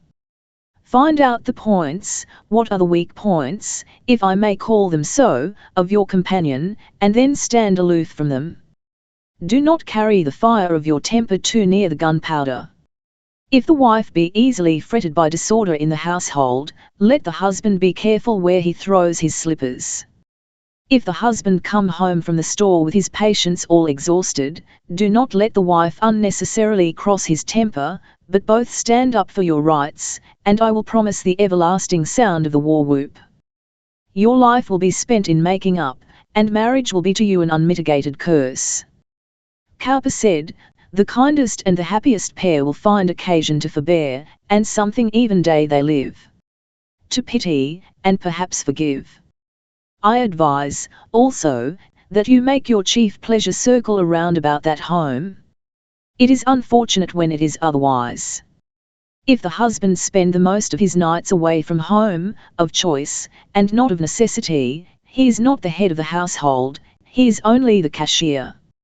If the wife throw the cares of the household in the servant's lap, and then spend 5 nights of the week at the opera or theatre, she may clothe her children with satins and laces and ribbons that would confound a French milliner, but they are orphans.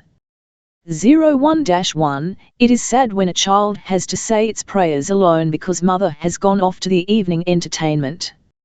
In India they bring children and throw them to the crocodiles, and it seems very camel, but the jaws of New York and Brooklyn dissipation are swallowing down more little children today than all the monsters that ever crawled upon the banks of the Ganges.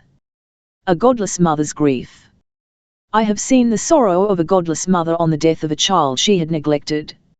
It was not so much grief that she felt from the fact that the child was dead as the fact that she had neglected it. She said, "If I had only watched over and cared for the child, I know God would not have taken it." The tears came not, it was a dry, blistering tempest, a scorching simoon of the desert. When she wrung her hands it seemed as if she would twist her fingers from their sockets, when she seized her hair it seemed as if she had, in wild terror, grasped a coiling serpent with her right hand. No tears. Comrades of the little one came in and wept over the coffin, neighbors came in, and the moment they saw the still face of the child the shower broke. No tears for her. God gives tears as the summer rain to the parched soul, but in all the universe the driest and hottest, the most scorching and consuming thing is a mother's heart if she has neglected her child, when once it is dead. God may forgive her, but she will never forgive herself. The memoir will sink the eyes deeper into the sockets, and pinch the face, and whiten the hair, and eat up the helt with vultures that will not be satisfied, forever plunging deeper their iron beaks. Oh, you wanderers from your home, go back to your duty.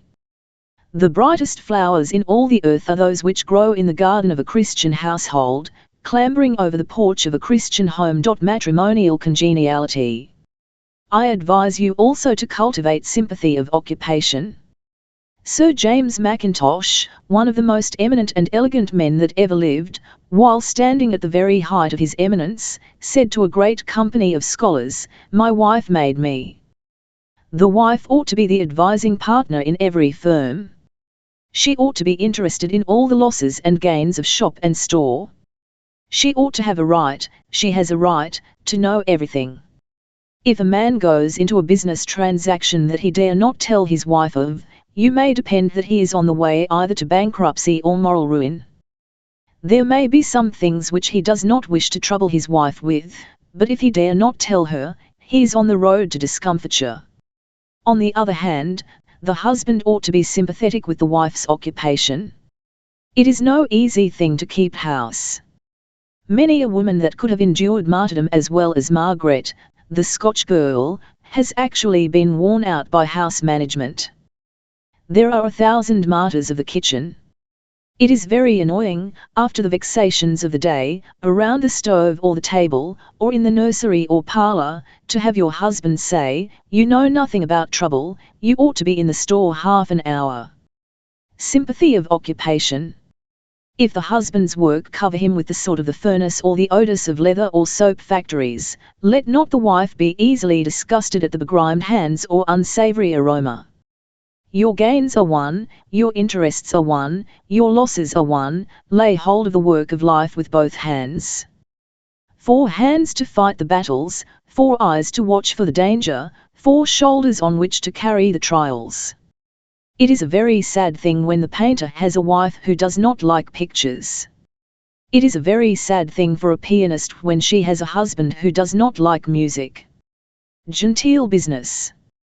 It is a very sad thing when a wife is not suited unless her husband has what is called a genteel business. So far as I understand a genteel business, it is something to which a man goes at 10 o'clock in the morning, and from which he comes home at 2 or 3 o'clock in the afternoon, and gets a large amount of money for doing nothing. That is, I believe, a genteel business, and there has been many a wife who has made the mistake of not being satisfied until the husband has given up the tanning of the hides, or the turning of the banisters, or the building of the walls, and put himself in circles where he has nothing to do but smoke cigars and drink wine, and get himself into habits that upset him, going down in the maelstrom, taking his wife and children with him. There are a good many trains tunning from earth to destruction. They start all the hours of the day, and all the hours of the night. There are the freight trains, they go very slowly and very heavily, and there are the accommodation trains going on toward destruction, and they stop very often and let a man get out when he wants to. But genteel idleness is an express train, Satan is the stoker, and death is the engineer, and though one may come out in front of it and swing the red flag of danger or the lantern of God's word, it makes just one shot into perdition, coming down the embankment with a shout and a wail and a shriek, crash, crash. There are two classes of people sure of destruction: first, those who have nothing to do; secondly, those who have something to do, but are too lazy or too proud to do it. Love to preside. I have one more word of advice to give to those who would have a happy home, and that is, let love preside in it. When your behavior in the domestic circle becomes a mere matter of calculation, when the caress you give is merely the result of deliberate study of the position you occupy, happiness lies stark dead on the hearthstone. When the husband's position as head of the household is maintained by loudness of voice, by strength of arm, by fire of temper, the republic of domestic bliss has become a despotism that neither God nor man will abide.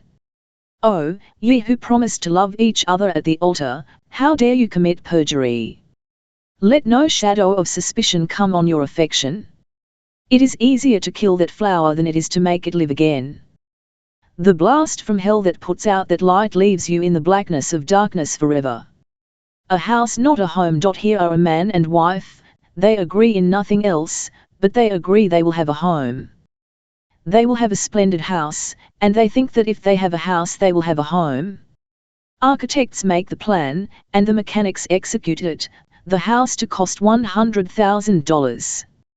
It is done. The carpets are spread, lights are hoisted, curtains are hung, cards of invitation sent out. The horses in gold-plated harness prance at the gate, guests come in and take their places, the flute sounds, the dancers go up and down, and with one grand whirl the wealth and the fashion and the filth of the great town wheel amidst the pictured walls. Ha! This is happiness. Float it on the smoking viands, sound it in the music, whirl it in the dance, cast it on the snow of sculpture, sound it up the brilliant stairway, flash it in chandeliers. Happiness, indeed.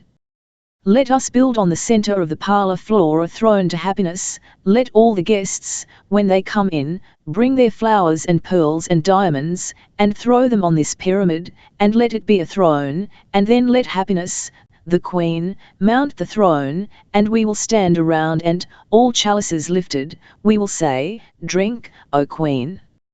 Live forever. Lights out. But the guests depart, the flutes are breathless, the last clash of the impatient hoofs is heard in the distance, and the twain of the household come back to see the Queen of Happiness on the throne amid the parlor floor. But, alas! As they come back the flowers have faded, the sweet odors have become the smell of a charnel house, and instead of the Queen of Happiness there sits there the gaunt form of Anguish, with bitten lip and sunken eye, and ashes in her hair. The romp and joyous step of the dancers who have left seems rumbling yet, like jarring thunders that quake the floor and rattle the glasses of the feast, rim to rim. The spilled wine on the floor turns into blood. The wreaths of plush have become wriggling reptiles. Terrors catch tangled in the canopy that overhangs the couch. A strong gust of wind comes through the hall and the drawing room and the bedchamber, in which all the lights go out. And from the lips of the wine beakers come the words, "Happiness is not in us." And the archers respond, "It is not in us."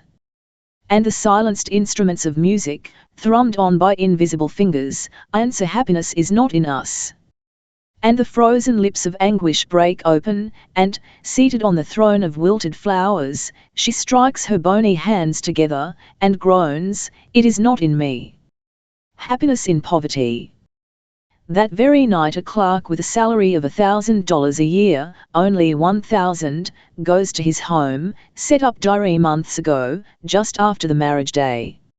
Love meets him at the door, love sits with him at the table, love talks over the work of the day, love takes down the Bible, and reads of him who came our souls to save, and they kneel, and while they are kneeling, right in that plain room, on that plain carpet, the angels of God build a throne, not out of flowers that perish and fade away, but out of garlands of heaven, wreath on top of wreath, amaranth on amaranth, until the throne is done. Then the harps of God sounded, and suddenly there appeared one who mounted the throne, with eye so bright and brow so fair that the twain knew it was Christian love. And they knelt at the throne, and, putting one hand on each head, she blessed them, and said, Happiness is with me.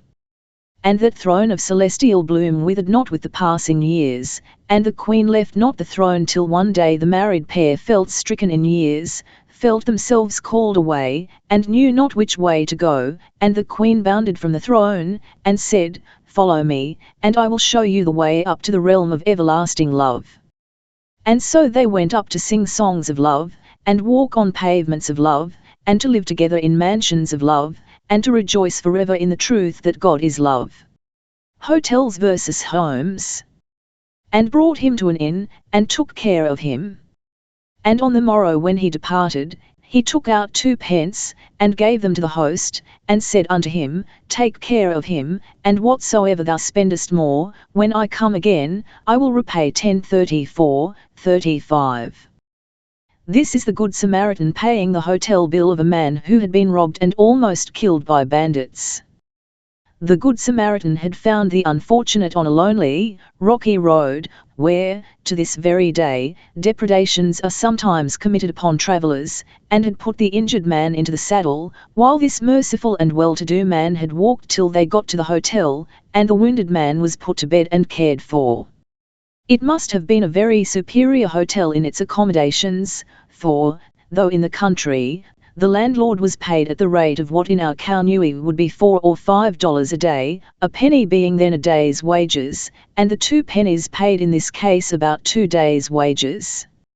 Moreover, it was one of those kind-hearted landlords who are wrapped up in the happiness of their guests, because the Good Samaritan leaves the poor wounded fellow to his entire care, promising that when he came that way again he would pay all the bills until the invalid got well. The value of hotels. Hotels and boarding houses are necessities. In very ancient times they were unknown, because the world had comparatively few inhabitants, who were not much given to travel, and private hospitality met all the wants of sojourners, as when Abraham rushed out at Mamre to invite the 3 men to sit down to a dinner of veal, as when the people were positively commanded to be given to hospitality, as in many of the places in the East these ancient customs are practiced today. But we have now hotels presided over by good landlords, and boarding houses presided over by excellent host or hostess, in all neighborhoods, villages and cities, and it is our congratulation that those of our land surpass all other lands. They rightly become the permanent residences of many people, such as those who are without families, such as those whose business keeps them migratory, such as those who ought not, for various reasons of health or peculiarity of circumstances, take upon themselves the cares of housekeeping. Queenly caterers.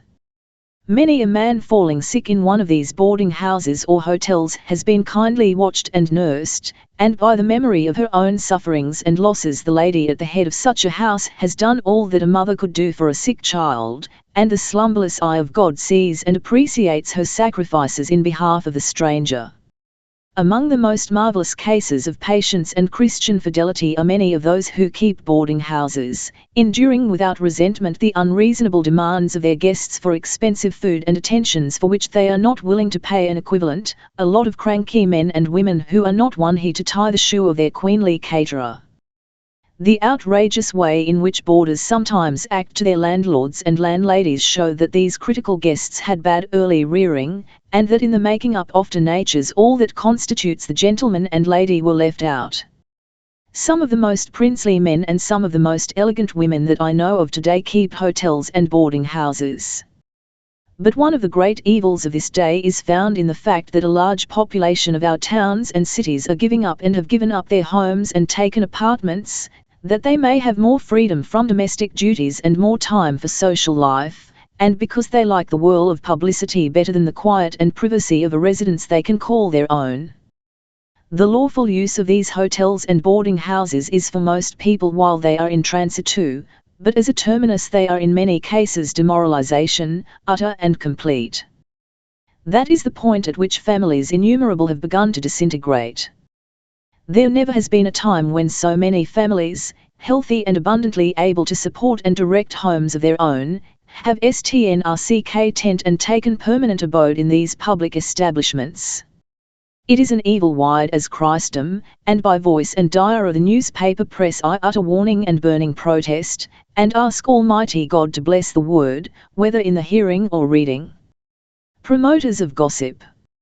In these public caravansaries the demon of gossip is apt to get full sway. Look when they come down in the morning and when they get in at night, and what they do for a living, and whom they receive as guests in their rooms, and what they wear, and what they do not wear, and how they eat, and what they eat, and how much they eat, and how little they eat.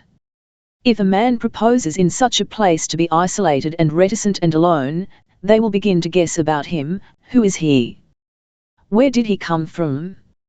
How long is he going to stay? Has he paid his board? How much does he pay? Perhaps he has committed some crime and does not want it to be known. There must be something wrong about him, or he would speak. The whole house goes into the detective business. They must find out about him. They must find out about him right away. If he leave his door unlocked by accident, he will find that his rooms have been inspected, his TNTNK explored, his letters folded differently from the way they were folded when he put them away. Who is he? Is the question, asked with intenser interest, until the subject has become a monomania. The simple fact is, that he is nobody in particular, but minds his own business. The best landlords and landladies cannot sometimes hinder their places from becoming a pandemonium of whisperers, and reputations are torn to tatters, and evil suspicions are aroused, and scandals started, and the parliament of the family is blown to atoms by some Guy Fawkes who was not caught in time, as was his English predecessor of gunpowdery reputation. The reason is that while in private homes families have so much to keep them busy, in these promiscuous and multitudinous residences there are so many who have nothing to do, and that always makes mischief. They gather in each other's rooms and spend hours in consultation about others. If they had to walk a half-mile before they got to the willing ear of some listener to detraction, they would get out of breath before reaching there, and not feel in full glow of animosity or slander, or might, because of the distance, not go at all. But rooms 20, 21, 22, 23, 24 and 25 are on the same corridor, and when one carrion crow goes caw, caw, all the other crows hear it and flock together over the same carcass. Oh, I have heard something rich. Sit down and let me tell you all about it. And the first guffaw increases the gathering, and it has to be told all over again, and as they separate each carries a spark from the altar of gab to some other circle, until from the coal heaver in the cellar to the maid in the top room of the garret all are aware of the defamation, and that evening all who leave the house will bear it to other houses, until autumnal fires sweeping across Illinois prairies are less raging and swift than that flame of consuming reputation blazing across the village or city. Those of us who were brought up in the country know that the old-fashioned hatching of eggs in the haymow required 4 or 5 weeks of brooding, but there are new modes of hatching by machinery, which take less time and do the work in wholesale. So, while the private home may brood into life an occasional falsity, and take a long time to do it, many of the boarding houses and family hotels afford a swifter and more multitudinous style of moral incubation, and one old gossip will get off the nest after 1 hour's brooding, clucking a flock of 30 lies after her, each one picking up its little worm of juicy regalement. It is no advantage to hear too much about your neighbours, for your time will be so much occupied in taking care of their faults that you will have no time to look after your own. And while you are pulling the chickweed out of their garden, yours will get all overgrown with horse sorrel and mullein stalks dotted wrong to children. One of the worst damages that comes from the herding of so many people into boarding houses and family hotels is inflicted upon children. It is only another way of bringing them up on the commons.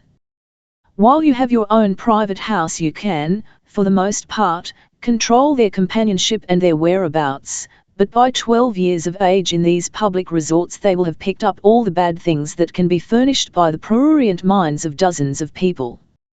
They will overhear blasphemies, and see quarrels, and get precocious in sin, and what the bartender does not tell them the porter or hostler or bellboy will. Beside that, the children will go out into this world without the restraining, anchoring, steadying and all-controlling memory of a home.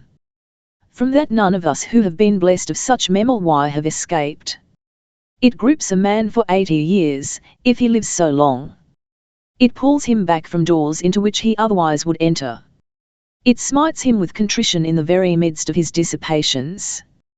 As the fish already surrounded by the long wide net swim out to sea, thinking they can go as far as they please, and with gay toss of silvery scale they dew the sportsman on the beach, and after a while the fishermen begin to draw in the net, hand over hand, and it is a long while before the captured fins begin to feel the net, and then they dan this way and that, hoping to get out, but find themselves approaching the shore, and are brought up to the very feet of the captors, so the memory of an early home sometimes seems to relax and let men out further and further from God and ftother and finther from shore, 5 years, 10 years, 20 years, 30 years, but some day they find an irresistible mesh drawing them back, and they are compelled to retreat from their prodigality and wandering, and though they make desperate effort to escape the impression, and try to dive deeper down in sin, after a while are brought clear back and held upon the rock of ages.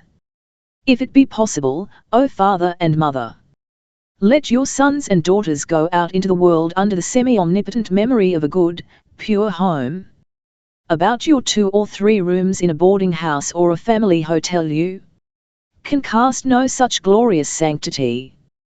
They will think of these public caravansaries as an early stopping place, malodorous with old victuals, coffees perpetually steaming, and meats in everlasting stew or broil, the air surcharged with carbonic acid, and corridors along which hung boarders come staggering at 1 o'clock in the morning, rapping at the door till the affrighted wife lets them in. Do not be guilty of the sacrilege or blasphemy of calling such a place a home. What a home is. A home is 4 walls enclosing one family with identity of interest, and a privacy from outside inspection so complete that it is a world in itself, no one entering except by permission, bolted and barred and chained against all outside inquisitiveness. The phrase so often used in law books and legal circles is mightily suggestive: every man's house is his castle. As much so as though it had drawbridge, portcullis, redoubt, bastion and armed turret. Even the officer of the law may not enter to serve a writ, except the door be voluntarily opened unto him, burglary, or the invasion of it, a crime so offensive that the law clashes its iron jaws on any one who attempts it. Unless it be necessary to stay for longer or shorter time in family hotel or boarding house, and there are thousands of instances in which it is necessary, as I showed you at the beginning, unless in this exceptional case, let neither wife nor husband consent to such permanent residence. Exodus to morals. The probability is that the wife will have to divide her husband's time with public smoking or reading room, or with some coquettish spider in search of unwary flies, and if you do not entirely lose your husband it will be because he is divinely protected from the disasters that have whelmed thousands of husbands with as good intentions as yours. Neither should the husband, without imperative reason, consent to such a life unless he is sure his wife can withstand the temptation of social dissipation which sweeps across such places with the force of the Atlantic Ocean when driven by a September equinox. Many wives give up their homes for these public residences so that they may give their entire time to operas, theatres, balls, receptions and levees, and they are in a perpetual whirl, like a whip-top spinning round and round and round very prettily until it loses its equipoise and shoots off into a tangent. But the difference is, in one case it is a top and in the other a sole. The les and peanuts. Beside this there is an assiduous accumulation of little things around the private home which in the aggregate make a great attraction, while the denizen of one of these public residences is apt to say, "What is the use? I have no place to keep them if I should take them." Mementos, bric-a-brac, curiosities, quaint chair or cozy lounge, upholsteries, pictures, and 1,000 things that accrete in a home are discarded or neglected because there is no homestead in which to arrange them. And yet they are the case in which the pearl of domestic happiness is set. You can never become as attached to the appointments of a boarding house or family hotel as to those things that you can call your own, and are associated with the different members of your household, or with scenes of thrilling import in your domestic history. Blessed is that home in which for a whole lifetime they have been gathering until every figure in the carpet, and every panel of the door, and every casement of the window has a chirography of its own, speaking out something about father or mother, or son or daughter, or friend that was with us a while.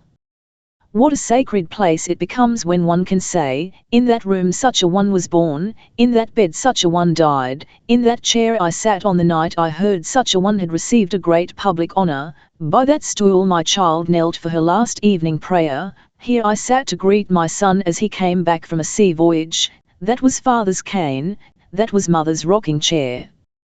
What a joyful and pathetic congress of reminiscences! Hospitality curtailed. The public residence of hotel and boarding house abolishes the grace of hospitality. Your guest does not want to come to such a table. No one wants to run such a gauntlet of acute and merciless hypercriticism. Unless you have a home of your own, you will not be able to exercise the best rewarded of all the graces. For exercise of this grace, what blessing came to the Shunammite in the restoration of her son to life because she entertained Elisha, and to the widow of Zarephath in the perpetual oil well of the miraculous cruse because she fed a hungry prophet, and to Rahab in the preservation of her life at the demolition of Jericho because she entertained the spies, and to Laban in the formation of an interesting family relation because of his entertainment of Jacob, and to Lot in his rescue from the destroyed city because of his entertainment of the angels, and to Mary and Malta and Zacchaeus in spiritual blessing because they entertained Christ, and to Publius in the island of Melita in the healing of his father because of the entertainment of Paul drenched from the shipwreck, and of innumerable houses throughout Christendom upon which have come blessings from generation to generation because their doors swung easily open in the enlarging, ennobling, irradiating, and divine grace of hospitality. I do not know what your experience has been, but I have had men and women visiting at my house who left a benediction on every room, in the blessing they asked at the table, in the prayer they offered at the family altar, in the good advice they gave the children, in the gospelization that looked out from every lineament of their countenances, and their departure was the sword of bereavement. The Queen of Norway, Sweden and Denmark had a royal cup of 10 curves, or lips, each one having on it the name of the distinguished person who had drank from it. And that cup which we offer to others in Christian hospitality, though it be of the plainest earthenware, is a royal cup, and God can read on all its sides the names of those who have taken from it refreshment. But all this is impossible unless you have a home of your own. It is the delusion as to what is necessary for a home that hinders so many from establishing one.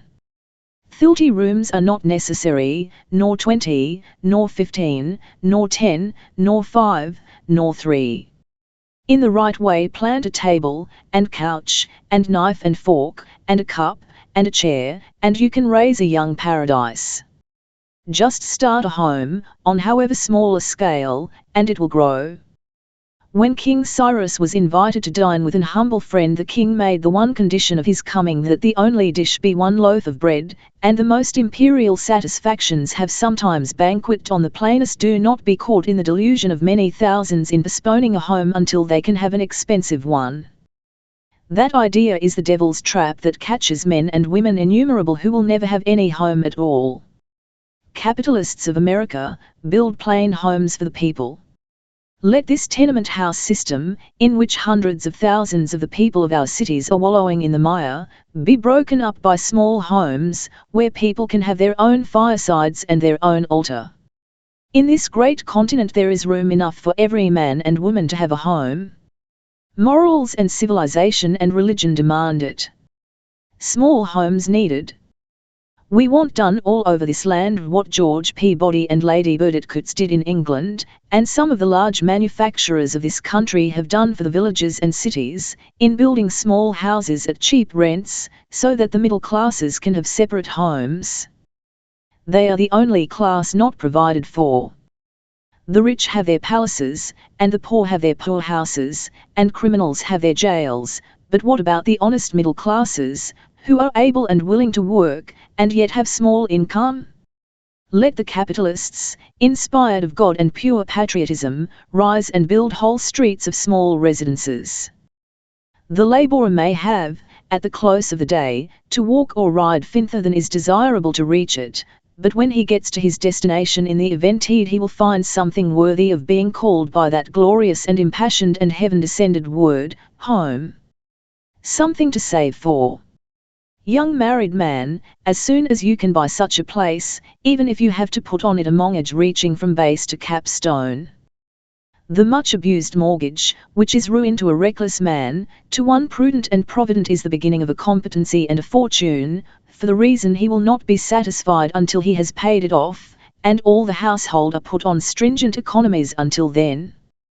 Deny yourself all superfluities and all luxuries until you can say, everything in this house is mine, thank God, every timber, every brick, every foot of plumbing, every door sill. Do not have your children born in a boarding house, and do not yourself be buried from one. Have a place where your children can shout and sing and romp without being overhauled for the racket. Have a kitchen where you can do something toward the reformation of evil Book.1-2 and the lessening of this nation of dyspeptics.